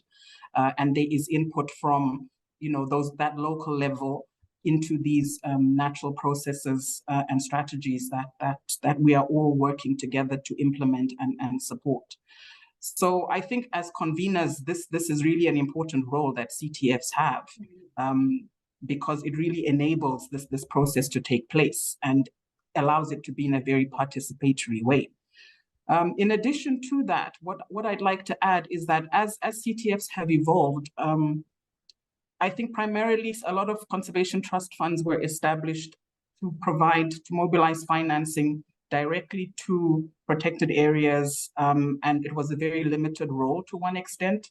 But due to emerging issues, we've got climate change, we cannot work without engaging and working with and building the capacity of the respective communities that also have had the historical mandate and experience of managing these natural resources and this natural capital. So without a doubt, conservation trust funds have had to evolve to embrace and to develop respective policies and procedures where we are better able to have this level of engagement. We are better able to recognize and incorporate, the rights of Indigenous peoples within programming. We're able to include that within our risk management and safeguarding frameworks as a requirement, so that all of these views and perspectives are taken into consideration. So these, I think, are a few of the success factors that have contributed to enabling, as David has mentioned, not only on the one hand, the mobilization of resources, but also the disbursement and channeling of those resources in a very transparent way to where it is needed most. And going a step further to reaching out and identifying what the capacity needs are at that local level, and being able to provide for the training, the expertise that that is needed to build the capacities of local communities and Indigenous people.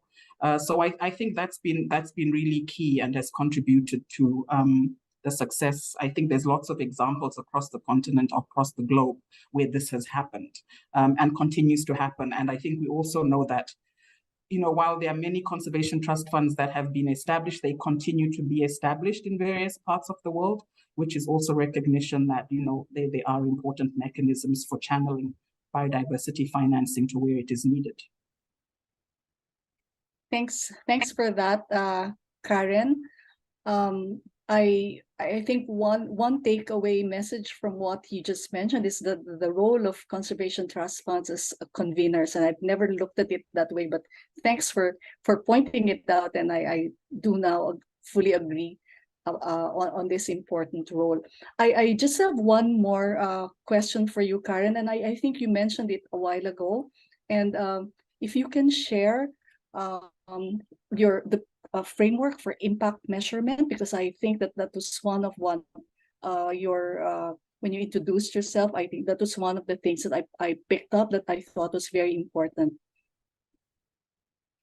Yeah, thank you so much. The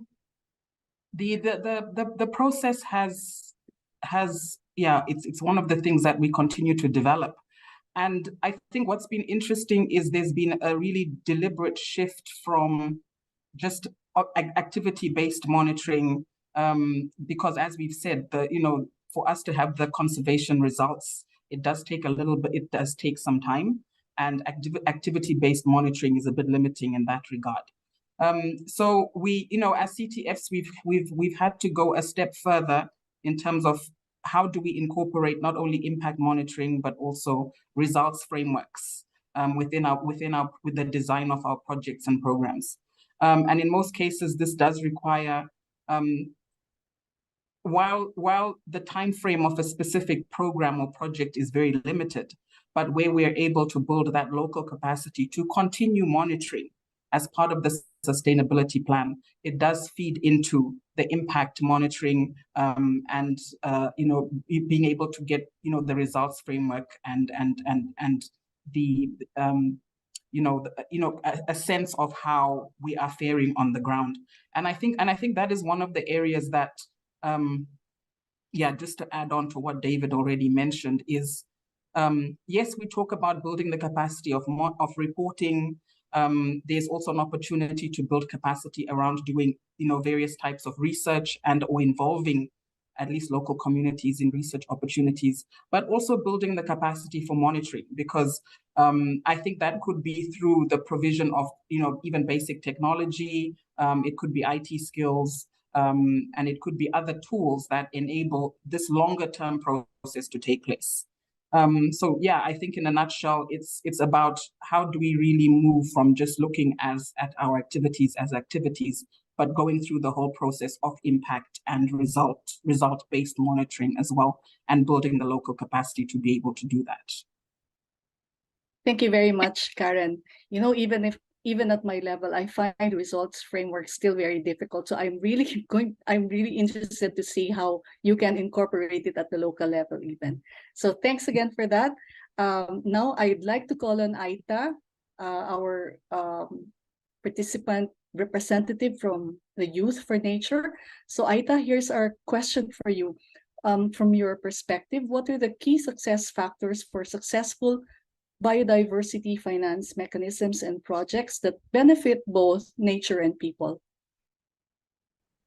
Okay, thank you very much. So I'll begin by re-highlighting the point that was talked about conservation trust funds.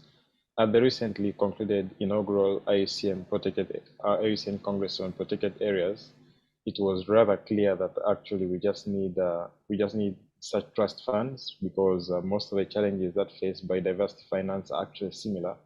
And there was adoption of the APACT, that is the Africa Protected Areas Conservation Trust Fund, and I think that should be operationalized moving forward. So we do understand that a number of times we live in a world whereby we live in an economy in a world that is driven by economies. And of course, for most of the engagements or endeavors we undertake, these involve money. Now, this drives me to understand that conservation should actually be taken up as a business. So in other words, for any different engagements we are running or with regards to biodiversity, we should take it up as a business. So people often tend to associate and engage with initiatives that are aimed, that actually have a socio-economic benefit for themselves, because at the end of the day, it's about their well-being. How are they living each and every day? How are they affording their day-to-day expenses? And of course, I always like referring to the context of Africa, because in Africa, we see the populations really shooting so fast. And unemployment is up in direct proportion. And that really poses a very huge challenge, because quite a number of the young people here in Africa are youth. A greater proportion, I think, we are actually at about 70%. And now Uganda, where I come from, actually has the youngest population, which is also quite interesting. And definitely, if we are now looking at some of the key success factors, if we want to incorporate biodiversity finance mechanisms, then we need to incentivize. We need to incentivize conservation. I know some of these have already been in practice through the payment for ecosystem services, but then how do we improve to make some of these better? Or we'll also do notice that some of the people who do engage in the conservation are perhaps those who are in local communities.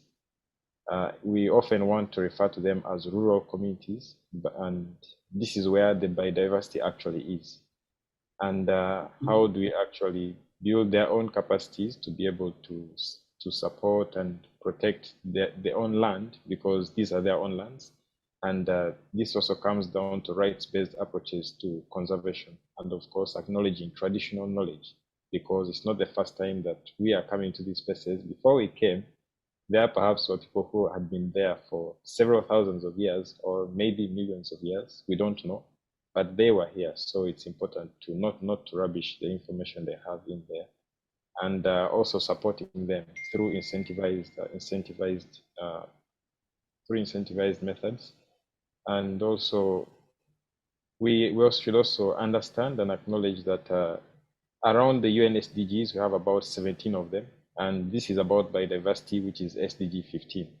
But how about all the other SDGs? A number of times we come to these places and are just speaking to each other, because perhaps maybe we here are more into the biodiversity conservation space, but do we have anyone who is actually in the health sector, So how do you actually get each and everyone involved? But of course, trying to ensure that each and everything we do is business oriented. The private sector is also fast evolving to look into and tap into opportunities that ensure that there's a business opportunity with regard at the biodiversity nexus with regards to from their own point of view on the different SDGs. So I think we need to bring the private sector on board. Let's now engage those engaging the different sectors, the different SDGs, so that we can always have investment cases coming up on how best we can incorporate nature and biodiversity into the conservation agenda. But of course, I will always put at the back of my mind, or at the back of everything, the economic aspect, or the socio-economic aspect. Most recently, in the climate spaces, we've seen biodiversity really taking up core action, like core spaces at discussions. And we've been advocating for climate finance, and now here we are talking about biodiversity finance. So how do we actually take into account that these two are related, and how do we advocate for actual climate and biodiversity finance, not as silos, but as a whole? Because yes, we've seen that these two can actually help in addressing some of these eminent threats. I always call them the twin crisis, biodiversity and climate crisis. So yes, we face in biodiversity finance mechanisms. Thank you. Thank you, Aita. Such wise words from the youth. Thank you for your insights. Let me just check what. Okay, I think now we can move into the session where we can invite our panelists to share their reactions on the responses or on the discussions that we have just had. So, David, may I invite you to start? Sure. Yeah. I mean, I think that there's so many really interesting new opportunities, and I think that the issue, that our youth participant brought up, with the population growth and how we sort of kind of manage opportunities, in Africa, the economy is heavily dependent upon nature, and nature is one of the sort of leading sources of wealth. So I guess my question to the other panelists is, how can we want to make sure we support nature, but how can we really use the economic value of nature to create more job opportunities, to create more financial mechanisms at that local level? In other words, what are the opportunities that you're seeing to engage the youth, to engage local communities, to be active participants in generating revenue streams and generating positive conservation outcomes directly?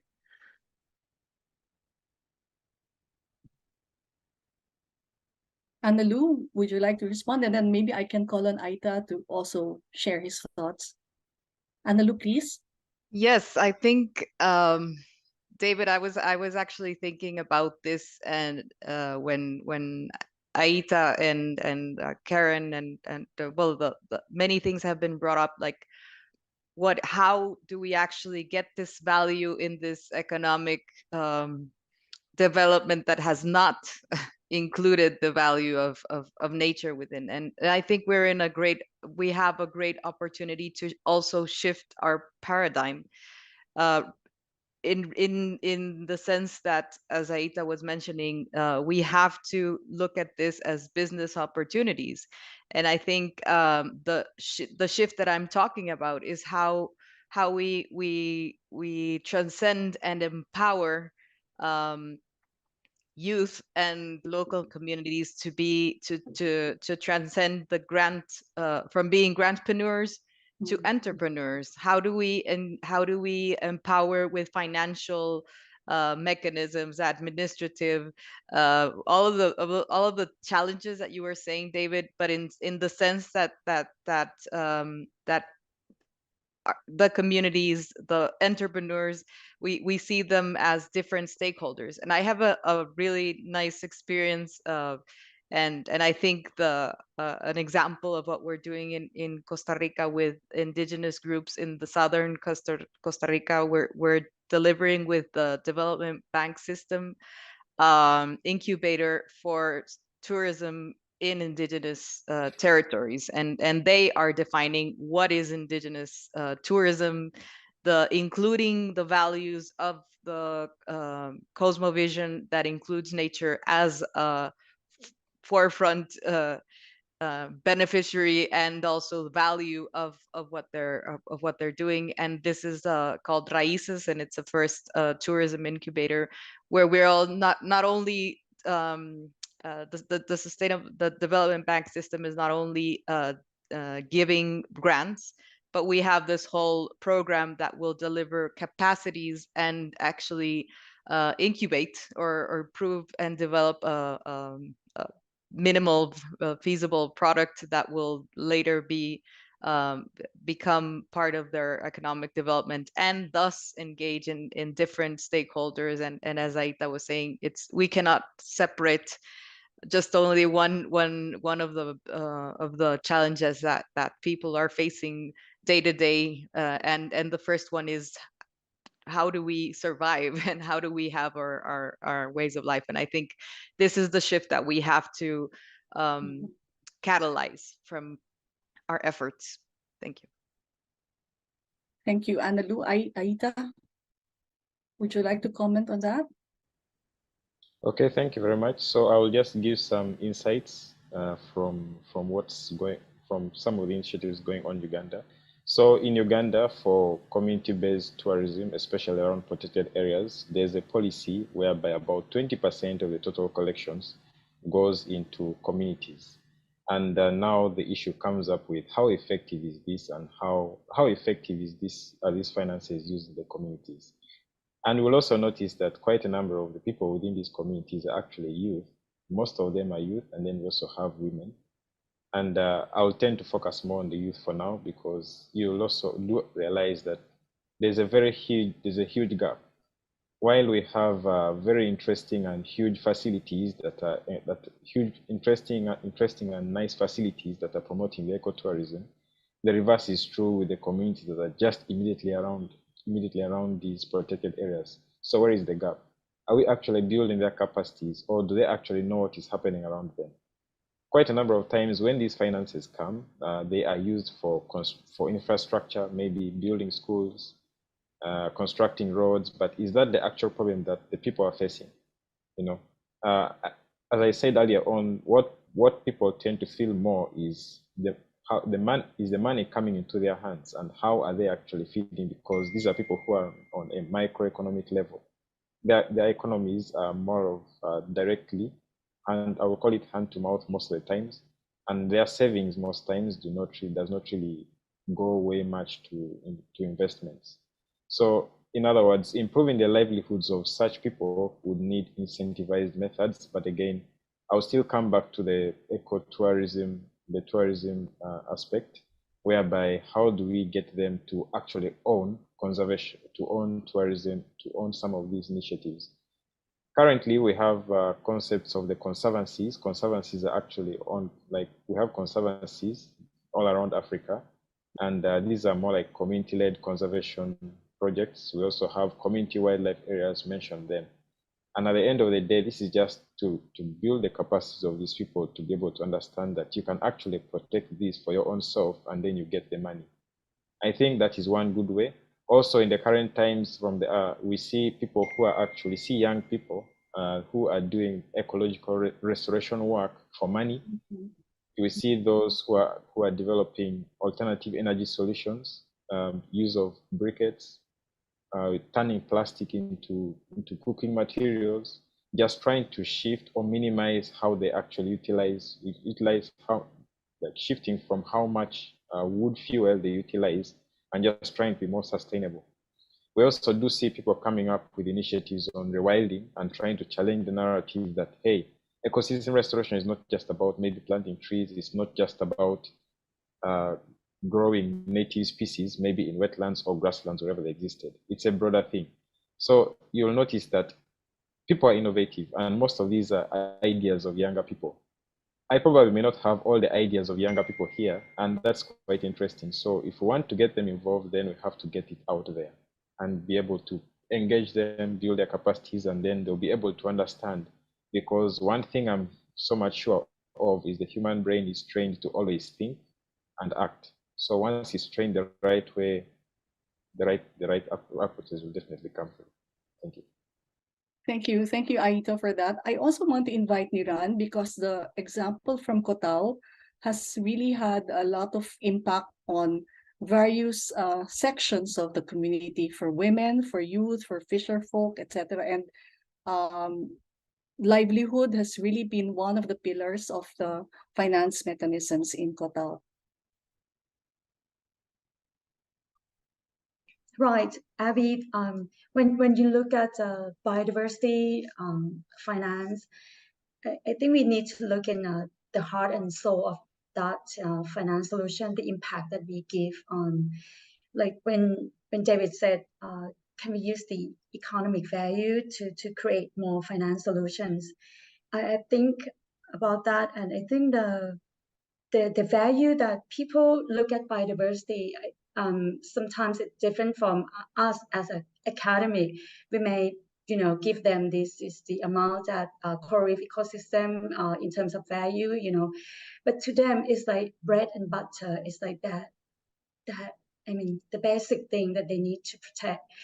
The message that I get from the mayor, he said, okay, Niran, if we do not take care of our home and let it be ruined, so who will want to visit us? I think this message already implied that they value the economy of the coral reef ecosystem in the island. By looking at the biodiversity expenditure landscape in Thailand, we value that, and we review, and we found that only 0.1% of the total budget in Thailand spent on biodiversity conservation when we compare that to the GDP. While the tourism sector, can generate a lot of income for Thailand, and we account that tourism sector at about 20% of GDP growth.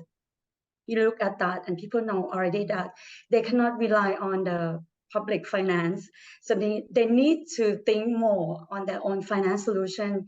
Like for women group, they already set up a small business, and they look at how they can introduce environmentally friendly product to sell to tourists. And the youth group also want to be part of tourist ecotourism, so they develop the sustainable tourism program for youth to introduce to the tourists who come to Koh Tao. I think all in all, when we introduce the finance solution, it's important for local community to come together and help us to decide whether they can be part of using that revenue that we generate from user charge. And from there, we can also expand more finance solution by looking at the economic value of the coral reef ecosystem. Over. Thank you, Niran. Karen, I actually have a special question for you. And I'd like to pick up one of the points that Anna Lu raised earlier about, and this is something that I'd like to ask you, because what she mentioned about shifting or evolving from grant recipients to those who might be more nature entrepreneurs? Is this a paradigm that you're also looking at when you implement your the conservation trust funds?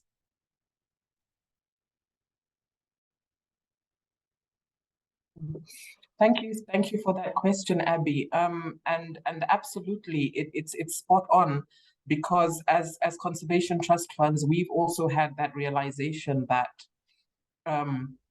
grant making, which has been the core business of a lot of CTFs, can only get us that far in terms of conservation. It still remains, I think, a very important aspect of how we deliver the financing.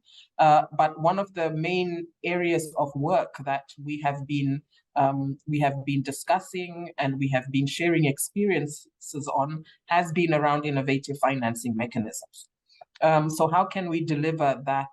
How can we, as Aita mentioned, how can we incentivize conservation? How can we develop, how can we create and nurture those entrepreneurs, conservation-based entrepreneurs? And this is an area that I think there's a few mechanisms that have already been mentioned, around maybe, payment for ecosystem services. How do we look at other models of financing? How do we look at incubators? How do we look at, for example, other mechanisms? How do we look at impact investing? And what capacities are needed to actually move that from just being something that is very theoretical to something that is practical on the ground? And what levels of capacity are needed, not only within the CTFs themselves, but within the stakeholders that you need to engage with to make some of these innovative financing mechanisms possible. So absolutely, and I think just to add that fortunately, Malawi was part or has been part of the BioFin process. I think we developed our biodiversity financing plan. I think it was in the course of last year or this year. So that's been really interesting for us because we were also part of the steering committee that guided that process. And just looking at some of the financing mechanisms, I think listening to Niran speak and Analu speak around their various experiences has been really interesting and insightful, because one of the instruments or mechanisms that we have identified as potentially being key in terms of moving forward to implementation phase is around the tourism sector. And we think that this is so important because how do we go beyond just the mainstream tourism, but how do we go towards having, community-based tourism? How do we go towards, engaging the youth in those kind of enterprises? So I think this is going to be an exciting area for us in Malawi specifically to actually explore this further. But a lot of the other conservation trust funds, have been talking about this. There's ongoing sharing of experiences to see how we can better do that. And I think one of the other areas that I think that has come up in the discussion is how do we bring the private sector on board?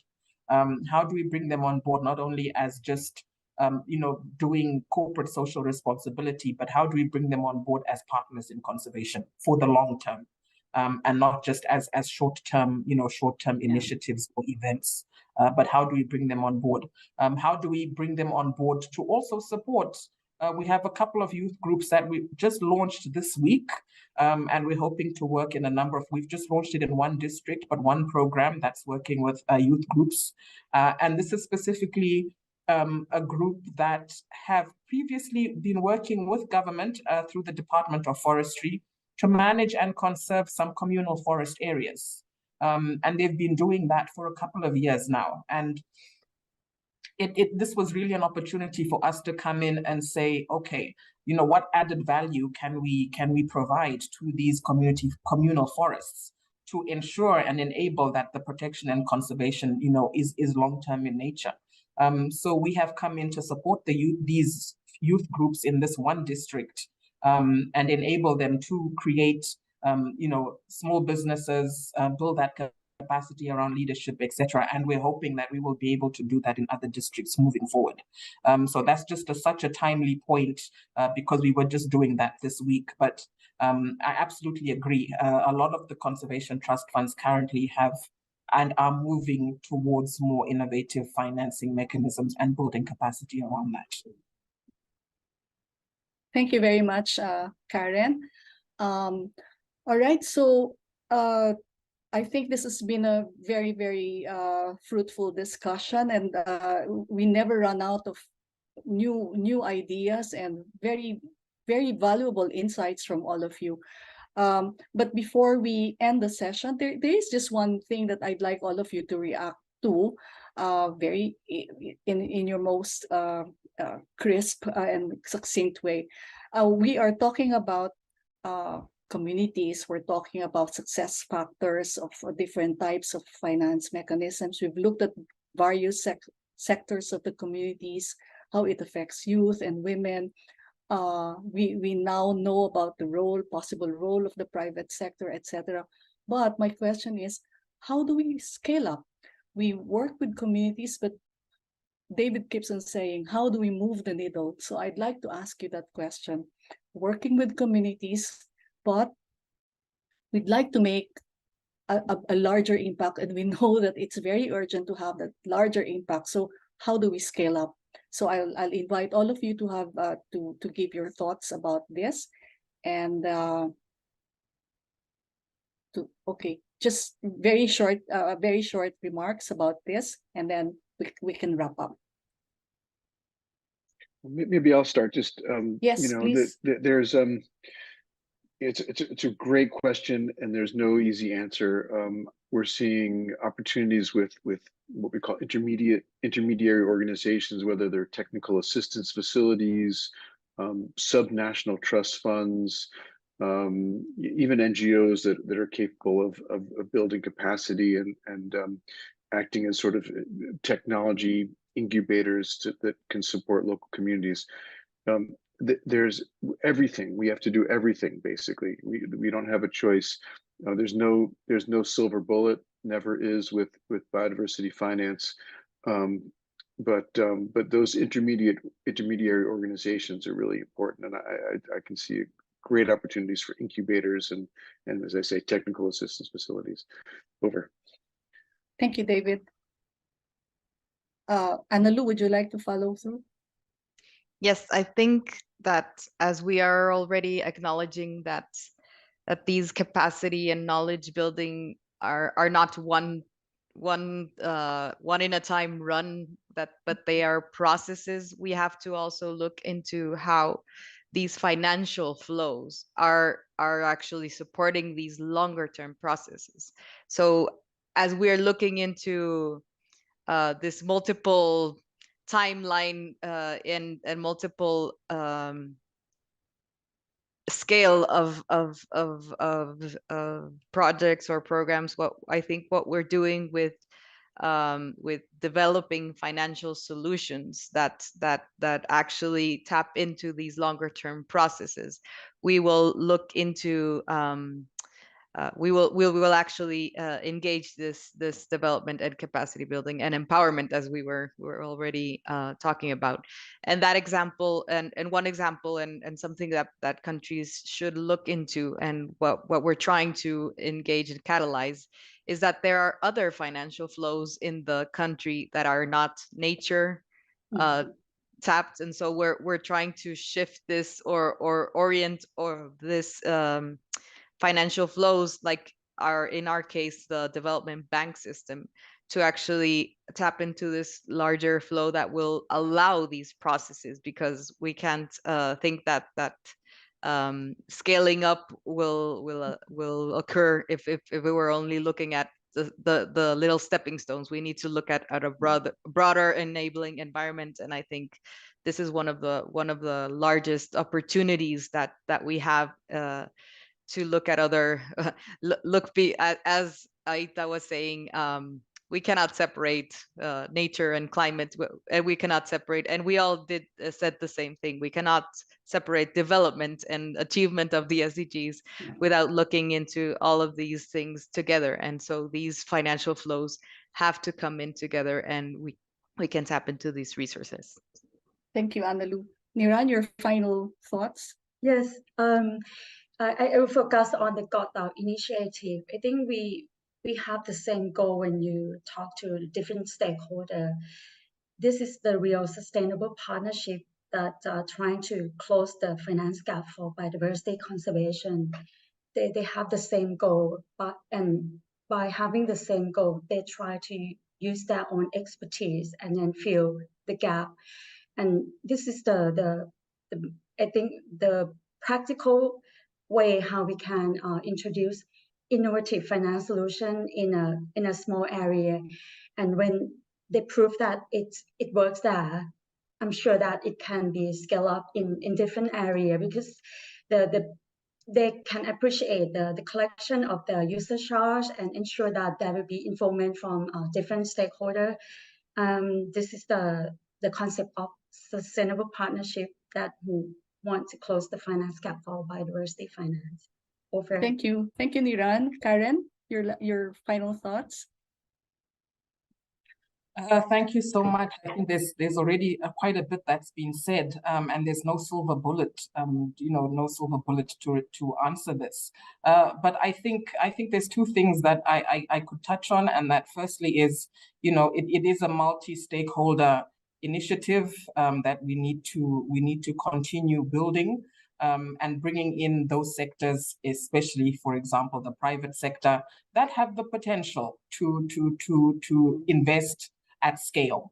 And I think it's very important to have this kind of conversation with that sector, so that there's a better understanding around the needs. There's a better understanding about what areas would add value, that we are adequately sharing the business case around biodiversity financing and biodiversity conservation. But in addition to that, I think it's also about using whatever kind of knowledge management skills that we have to better document and be able to leverage on the current initiatives that we have ongoing, to show what they are capable of, what potential they have, so that they can be taken up to scale where possible and replicated. Thank you very much, Karen. Aida, your final thoughts before we close this session? Thank you very much. So a number of times when we carry out projects or carry out initiatives, most of these end up as files in our shelves or confidential files in our laptops, in our computers. Like, most of them are always in technocratic terms, very dangerous terms that maybe not anyone in a local context could understand. And I think a number of times that's where we have a disconnect from those who are actually experts in the field to those who might be prospective or dealing in other sectors. Now, that's where I would like to talk about science telling and storytelling. I would perhaps think we will have to transition and look at how we can get onto science telling and storytelling. Basically trying to tell the science about most of these things in quite simple terms that anyone can actually understand.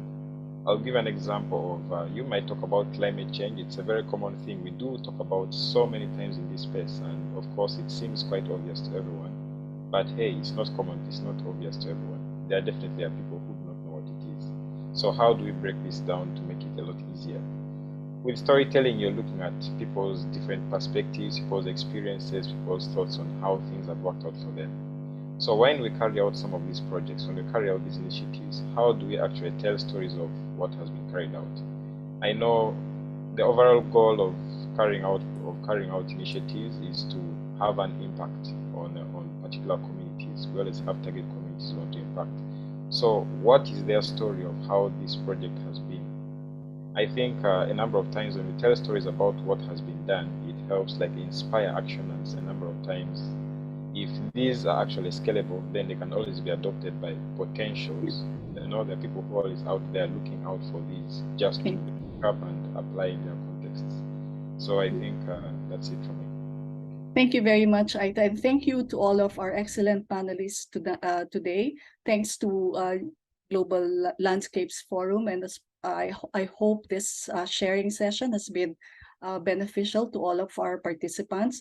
We now end this session with another video from Costa Rica, Huella del Futuro, reminder that this campaign is still live and that we can continue to contribute to reforestation efforts and livelihood activities in Costa Rica. So good day, everyone. Thanks again for your participation, and bye-bye, everyone.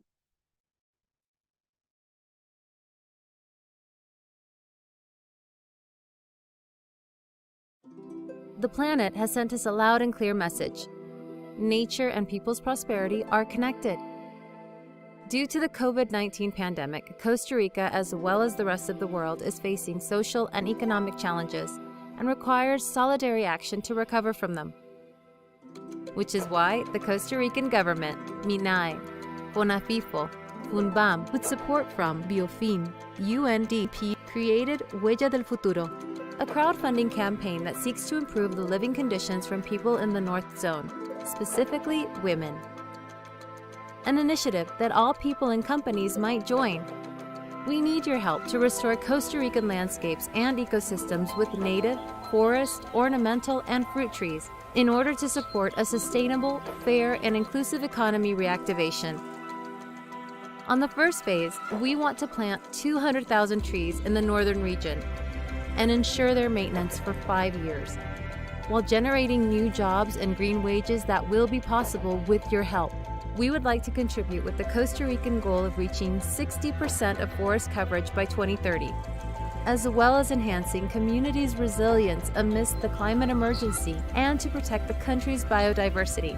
With Huella del Futuro, Footprints for Our Future, and the commitment of local governments, will support initiatives that contribute to the planting of trees on public areas and wildlife corridors, agroforestry systems, nurseries, secondary forests, harvest zones and riparian forests, maintenance teams, combat brigades against forest fires.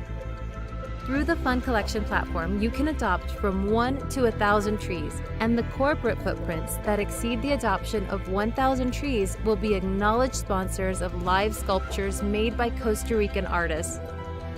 Together, we can help Costa Rica become greener while supporting recovery for their people and the planet. Leave your footprint today and assure a better future for those you care. Go to www.huelladelfuturo.cr and become part of this initiative.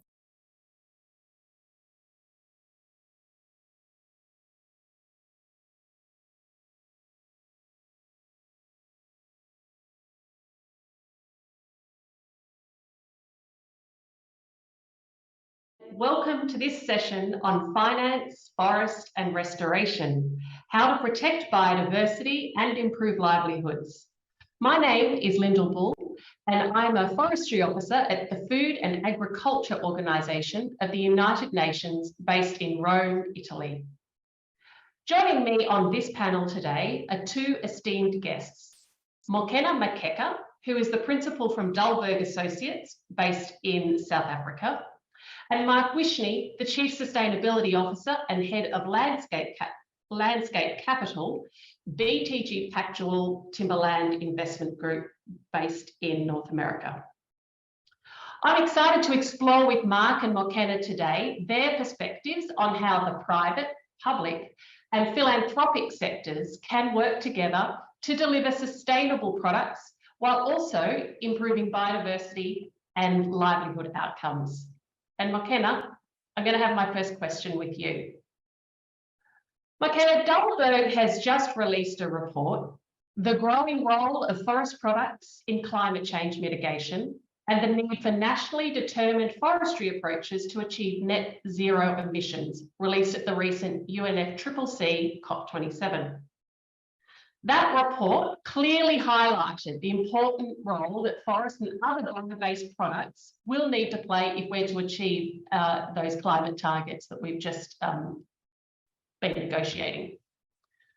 Could you tell me your thoughts on how we can balance these production needs whilst also meeting our other important goals around biodiversity and improved livelihoods?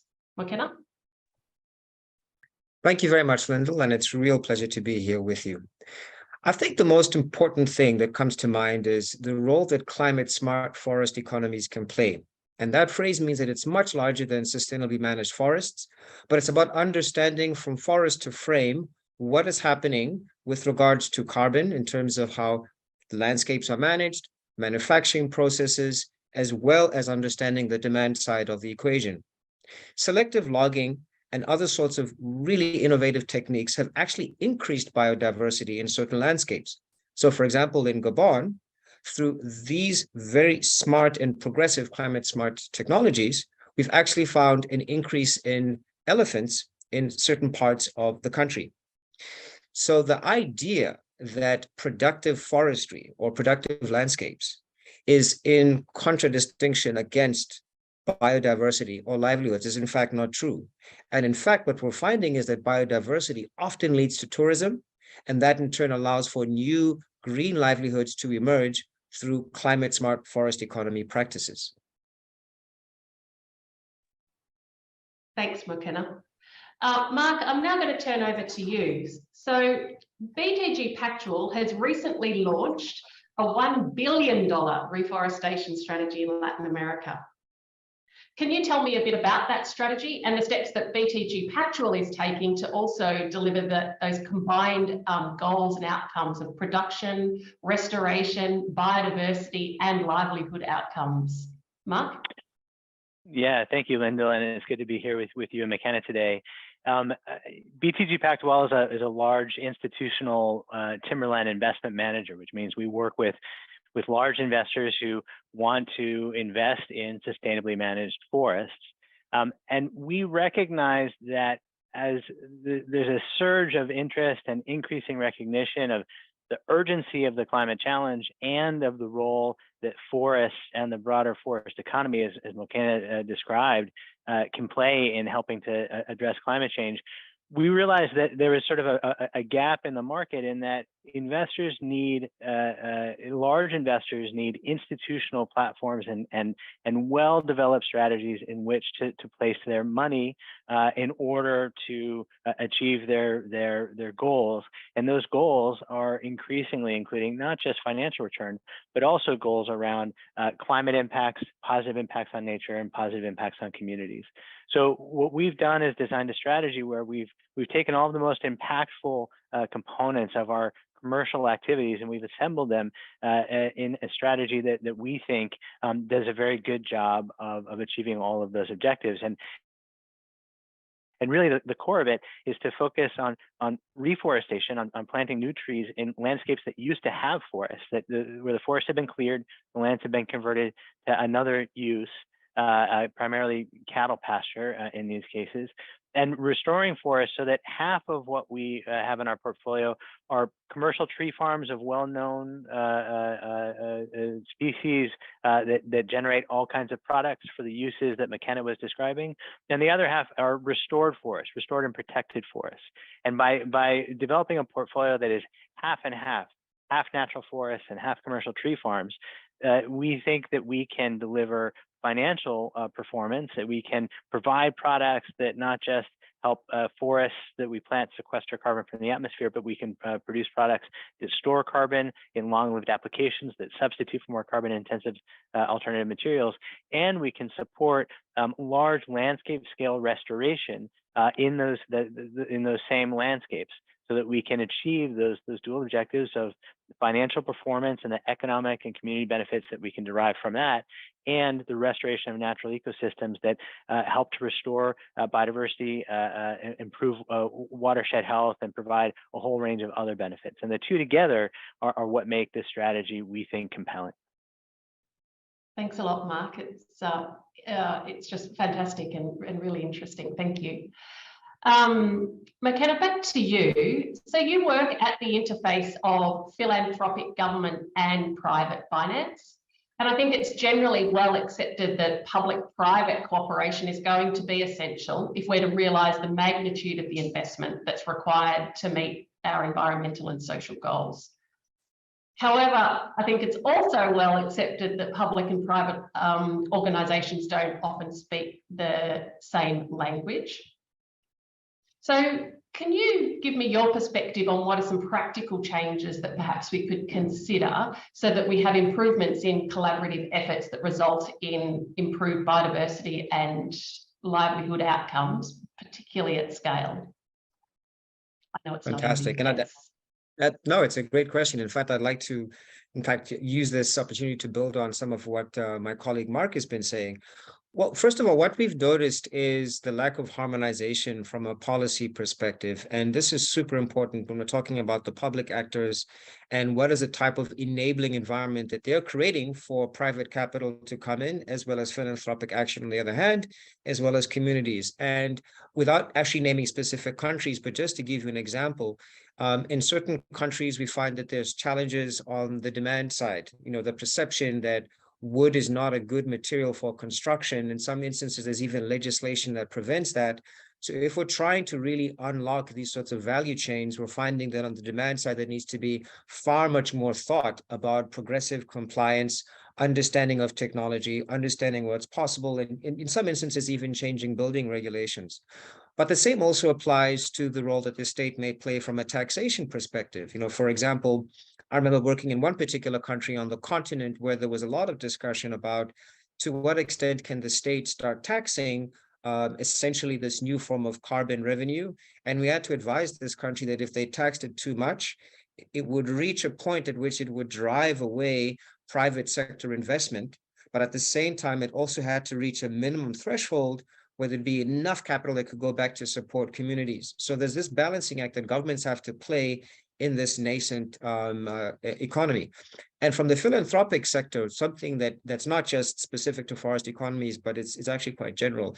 The importance of stakeholder engagement, which is an evolution beyond shareholder engagement, and bringing communities into the process, not just in terms of how forests might be managed, but also acknowledging that in some instances, forests provide non-wood products. There might be places for well-being, recreation, foraging. So understanding that sometimes forests play much more of a large role in society, and what is the role of those communities in terms of having those activities remaining, but at the same time, seeing them as participants in the value chain, as I said, from forest to frame. So this requires, in many respects, the state to be the glue between private sector, philanthropic interest, and to be very, very progressive and in some instances even aggressive, because what we don't want is for livelihoods to lapse, for there to be artificial competition between, let's say, foresters and other sorts of material suppliers, to find a mistrust, if you will, around how forests need to be managed. So policy clarity, policy bravery, and policy agility in terms of the value chain from forest to frame would be the most important thing to me. And just as a last point, if I may, context-specific regulation is, or techniques are important. So it doesn't help to have methodologies and systems which have been developed for, let's say, temporal forests being applied to tropical forests with different environmental conditions, different social conditions, different economic conditions writ large, and then expecting similar outcomes. So we really have to understand, how do we localize global knowledge, but also make it applicable from forest to frame? Thank you, Lyndall. Thanks a lot, McKenna. And then passing back to you again, Mark, I think building on those messages that we've just heard from McKenna, you're collaborating directly with Conservation International on your strategy. Are you able to share with us how you've been able to make that collaboration work and be successful?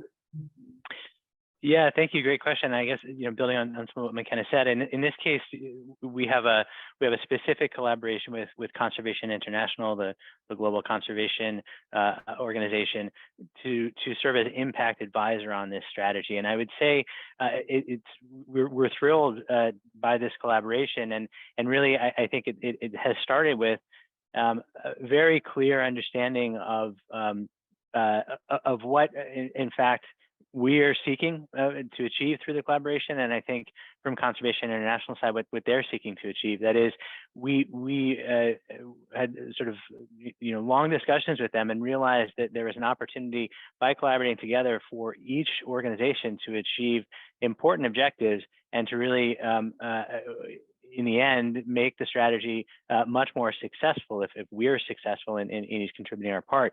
And really, from our side, from the commercial side, from the private sector side, we have some significant ambitions regarding the impacts that we're hoping to achieve, the success of the restoration of the natural forest, the environmental impacts, the social impacts. And we wanted to make sure that we had the best resources available to us to help us achieve those outcomes. I think from Conservation International's perspective, they saw an opportunity to help drive some large-scale restoration and to help change some practices in a really important industry, in the forest industry writ large. And so I think having really clear understanding of each other's objectives as the foundation of that collaboration has been really very important. And we spend a lot of time building on that foundation to identify and articulate very clearly what our expectations are, what it is specifically that we think we'll be able to achieve together, how we'll measure that, and how we'll know whether we are meeting our goals or we're falling short or exceeding them. And I think it's taken a lot of work, a lot of technical and broad discussions and theoretical discussions, but the product of all of that, I think, is a very clear understanding of why each of us is in the collaboration and what in fact we're trying to achieve. And I think that clarity, we believe, will serve us really well going forward. And ultimately, we hope that this strategy will represent the best capacities of both of our organizations. Thanks a lot, Mark. Unfortunately, we're starting to run a little short of time, so I will wrap up, but I do want to give you my really deep and sincere thanks. We're coming off the back of the UNFCCC COP27, and there were some final encouraging signs that came out of that, but of course there's some concerning elements, particularly around continued emissions, and we're about to head into the CBD COP15, where I suppose there could be those sort of positives and negative messages coming out of that as well. And it's just so encouraging and motivating to speak to the two of you tonight who are working in such a positive and innovative way, that I think if we can pick up and on the sort of things that you're doing, continue to share our good work and good practices, I genuinely believe that we can. It's challenging, but we can achieve these essential goals that we must achieve around stabilising the climate, enhancing biodiversity, whilst also looking after people. So I do sincerely thank you for your contributions, and I look forward to talking to you again soon. Thanks a lot.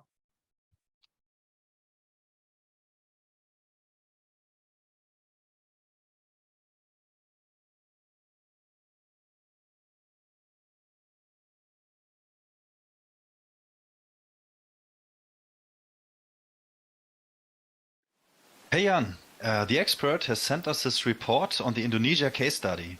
You have already had a look at the results. Can you give an overview and answer a few questions? Hey Stefan, I'll do that with pleasure.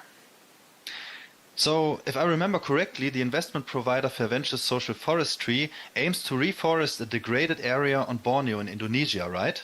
Yes, let's look at the area where they began to construct their field office in 2019. Okay, this area sure looks degraded. Yes, well, the community forest area Financiers is managing is almost 3,000 hectares large, so we can only see a small share of their land here. But in general, the majority of the area consisted of degraded rubber plantations. On the other hand, about 20% of their area are covered in high conservation value forest. The rubber plantations were used for about 30 years, and as they became less productive, and some of them were burned, which is probably what we see in the picture.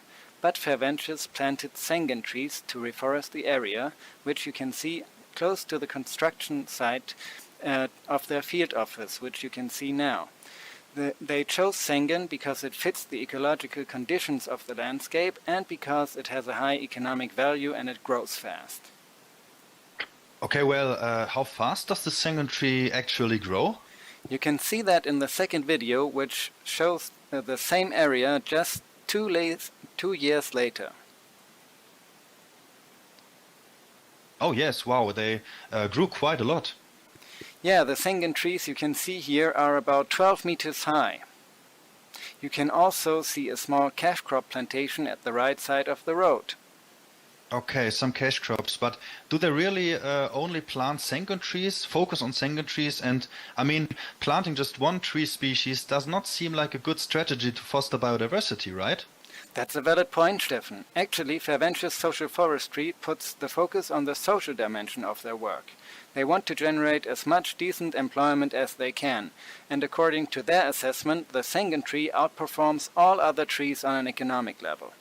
One of the steps they are, however, taking to strengthen biodiversity in their area is intercropping with vegetables, especially ginger as it grows well on the land. More importantly, they leave the land that has a high conservation value alone.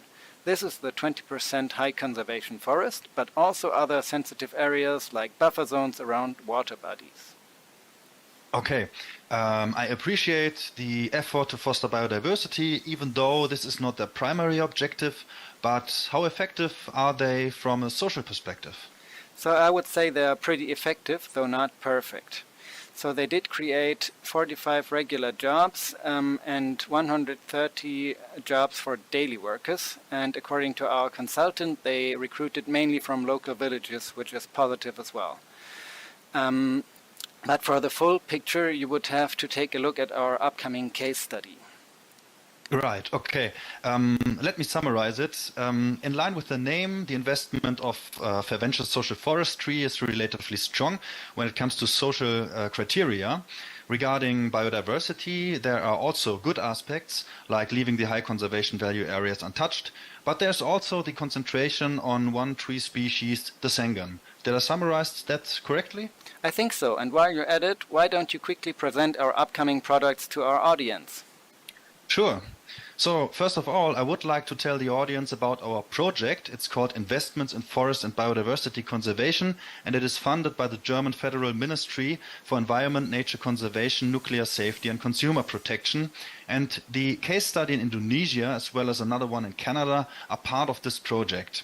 And yes, there are some products coming out soon. Our information booklet on the EU taxonomy, then the 2 case study documents on Indonesia and Canada, and a guide for policymakers and companies. So you can follow the project developments and download the products via the Global Nature Fund and Euroverde websites. And if you have any specific questions about the Indonesia case study, please feel free to contact Jan or also directly Robert Bührmann, the CEO of Financiers Social Forestry. And with this, we want to thank you for your attention and we wish you a nice Biodiversity Finance digital forum. Thank you and feel free to contact me.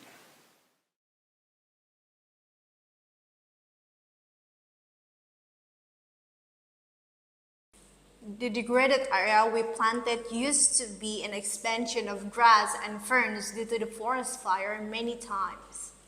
We accelerate the succession of the forest by introducing the pioneer species of fast-growing trees, which also nitrogen fixer species. The project also focusing on using organic input to repairing soil in the long term, resulting in a better soil health and eventually increasing the biodiversity and resilience of the ecosystem itself.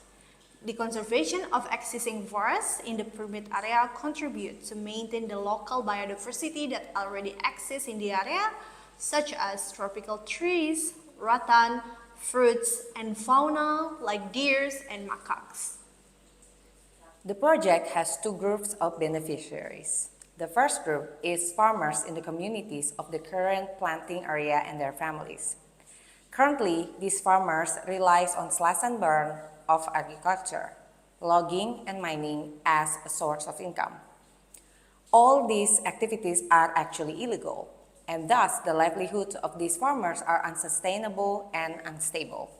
However, they will see improved income and sustainable livelihoods from this project. The second target group is the Indonesian government, specifically the Ministry of Environment and Forestry, which searches for successful economic models to bring the social forestry initiative to life. The FSF case is one of the pioneers of Indonesia and is thus of critical importance. In addition, the project has positive impacts on many environmental criteria. The indirect beneficiaries of the project are the communities in other parts of Indonesia that will see similar projects develop in their areas in case of success. Furthermore, the global population benefits from the climate change mitigation caused by the project and is further scaled up.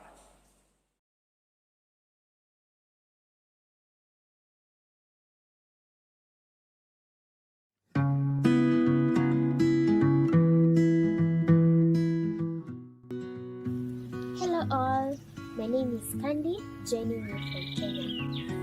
Since 2021, the Restoration Stewards Program has supported and propelled the work of young restoration practitioners from around the world. As one of the Forest Restoration Stewards of 2022, I have seen my project become stronger in the last 12 months.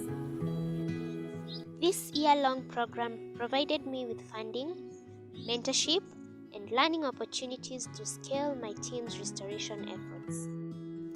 In addition to our extraordinary work across landscapes and seascapes, as restoration stewards, we play a key role in raising awareness among our local communities about the importance of ecosystem restoration, as well as showing the whole world that young people are already pioneers of taking care of nature, so nature can take care of us. But now, the reason why I'm joining you today is to share some amazing news with you. We are very excited to see our community of stewards grow more and more each year. Please join me in giving a warm welcome to our 2023 Restoration Stewards. Yay! Salamu, tayo narulong Frederica Nonaragua, sanu Thailand Restoration Steward, am tito na tilong propulsori viti, aveti metode, aveti Madagascar. Soy Isa Calderón, guardiana de restauración de ecosistemas del 2023 y me uno desde Lambayeque, el norte de Perú. Davis Sirikwa, natoka Kenya na hifadhi mikoko katika mkoa wa Pwani. Mie ni mmoja wa washindi wa kuhifadhi mandhari mwaka wa 2023.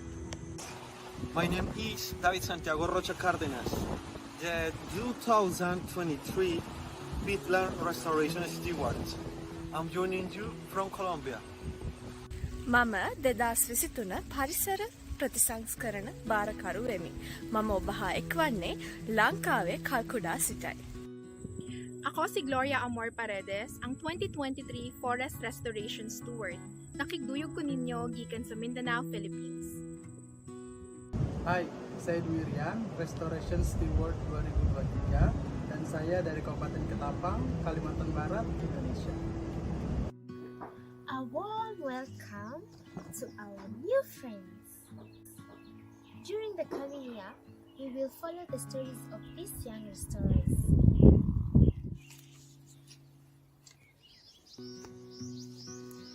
The time to act is now. Join our wave of restorative action and be part of the generation restoration. Now, I'd love to invite you on a quick visit to the Philippines. There, we will meet Gloria Amor Paredes, the 2023 Restoration Steward of Forests.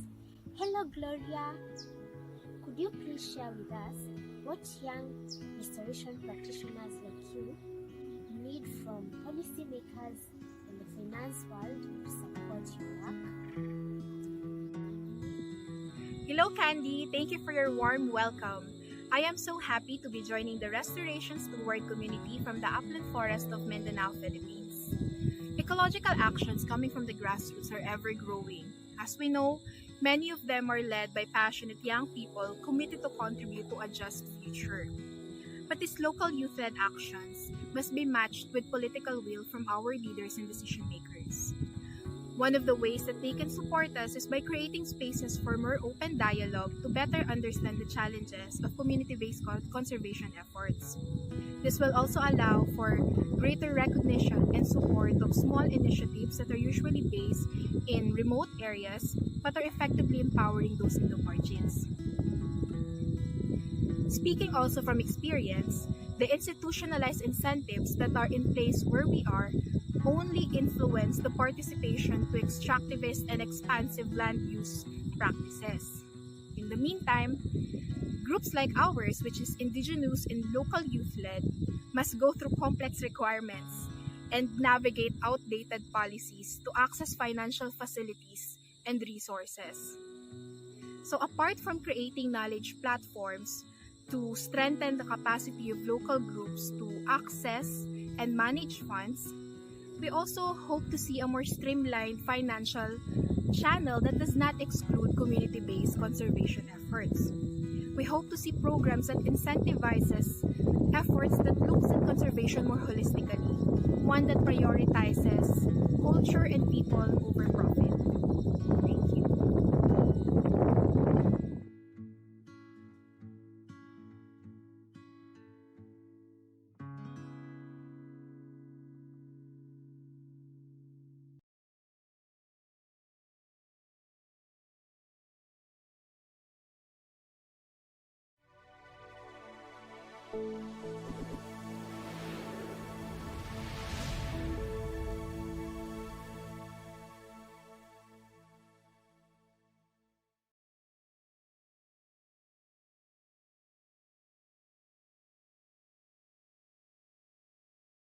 Excellencies, esteemed colleagues, dear friends, my name is Carlos Manuel Rodriguez, and I'm the CEO and chairperson of the Global Environment Facility, the GEF.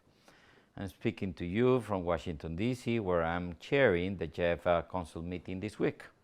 I'm sorry that I can't with you live, but I'm grateful to the government of Luxembourg and the Global Landscape Forum for allowing me to share these words with you. In a few days, the international community will come together in Montreal to negotiate and adopt the Post-2020 Global Biodiversity Framework. Biodiversity finance has taken center stage in the negotiations. This is hugely important because it was a lack of adequate financing that was partly responsible for the failure to achieve the previous Aichi biodiversity targets. The finance gap for global biodiversity is significant, around $700 billion per year. That represents 5 times our current spending on biodiversity. This is a daunting funding gap, but we know what we need to do, and I assure you that the GEF will do its part in cooperation with our partners, in cooperation with all of you. In June, we concluded a historic GEF replenishment that will greatly benefit biodiversity. Over the next 4 years, the GEF will be working with a record-breaking budget of $5.33 billion. 60% of these funds, close to $3 billion, will go to projects and programs that benefit biodiversity. For a long time now, the GEF has been using its limited resources as a catalyst to mobilize biodiversity funding from all sources. We have been early and ongoing supporters of a range of innovative investment tools. These include natural capital assessment and accounting, payment for ecosystem services, debt for nature swaps, project for finance permanence, and innovative bonds. Conservation trust funds, which was highlighted today at the forum, is one of the mechanisms that we support. Since 1992, the GEF has helped create at least 40 conservation trust funds worldwide, and we will continue to support them. The GEF is also open to microfinance for nature-based solutions, which the forum also discussed today. We will soon launch a microfinance initiative as a part of an evolution of our very famous, well-known small grant program. Meanwhile, our $200 million blended finance window has also identified micro, small, and medium enterprises as a new priority area. These are all positive developments, but developing niche biodiversity funding won't be enough to close the global financial gap. We need to realign all financial flows with biodiversity goals. In particular, we cannot longer afford to spend some 1.8 trillion US dollar in environmentally harmful subsidies each year. That's why the GEF has begun to focus on policy coherence. We want to ensure that sectoral policies, incentive frameworks, and investments, including subsidies, do not run counter to achieve global environmental goals. With respect to biodiversity, we will help countries develop and implement national biodiversity financial plans. To that end, we will build on the experiences of UNDP's BioFin program. This will involve policy, institutional, and public expanded review to address the root causes of biodiversity loss. Ultimately, there is only one way to stop global biodiversity loss. We need to ensure that nature is appropriately valued in all economies. This requires bold political leadership and transformational policies. It requires a mechanism to discourage harmful actions, and it requires incentives to encourage large-scale finance for nature. The GEF is ready to do its part to accelerate this transformation. Thank you so much.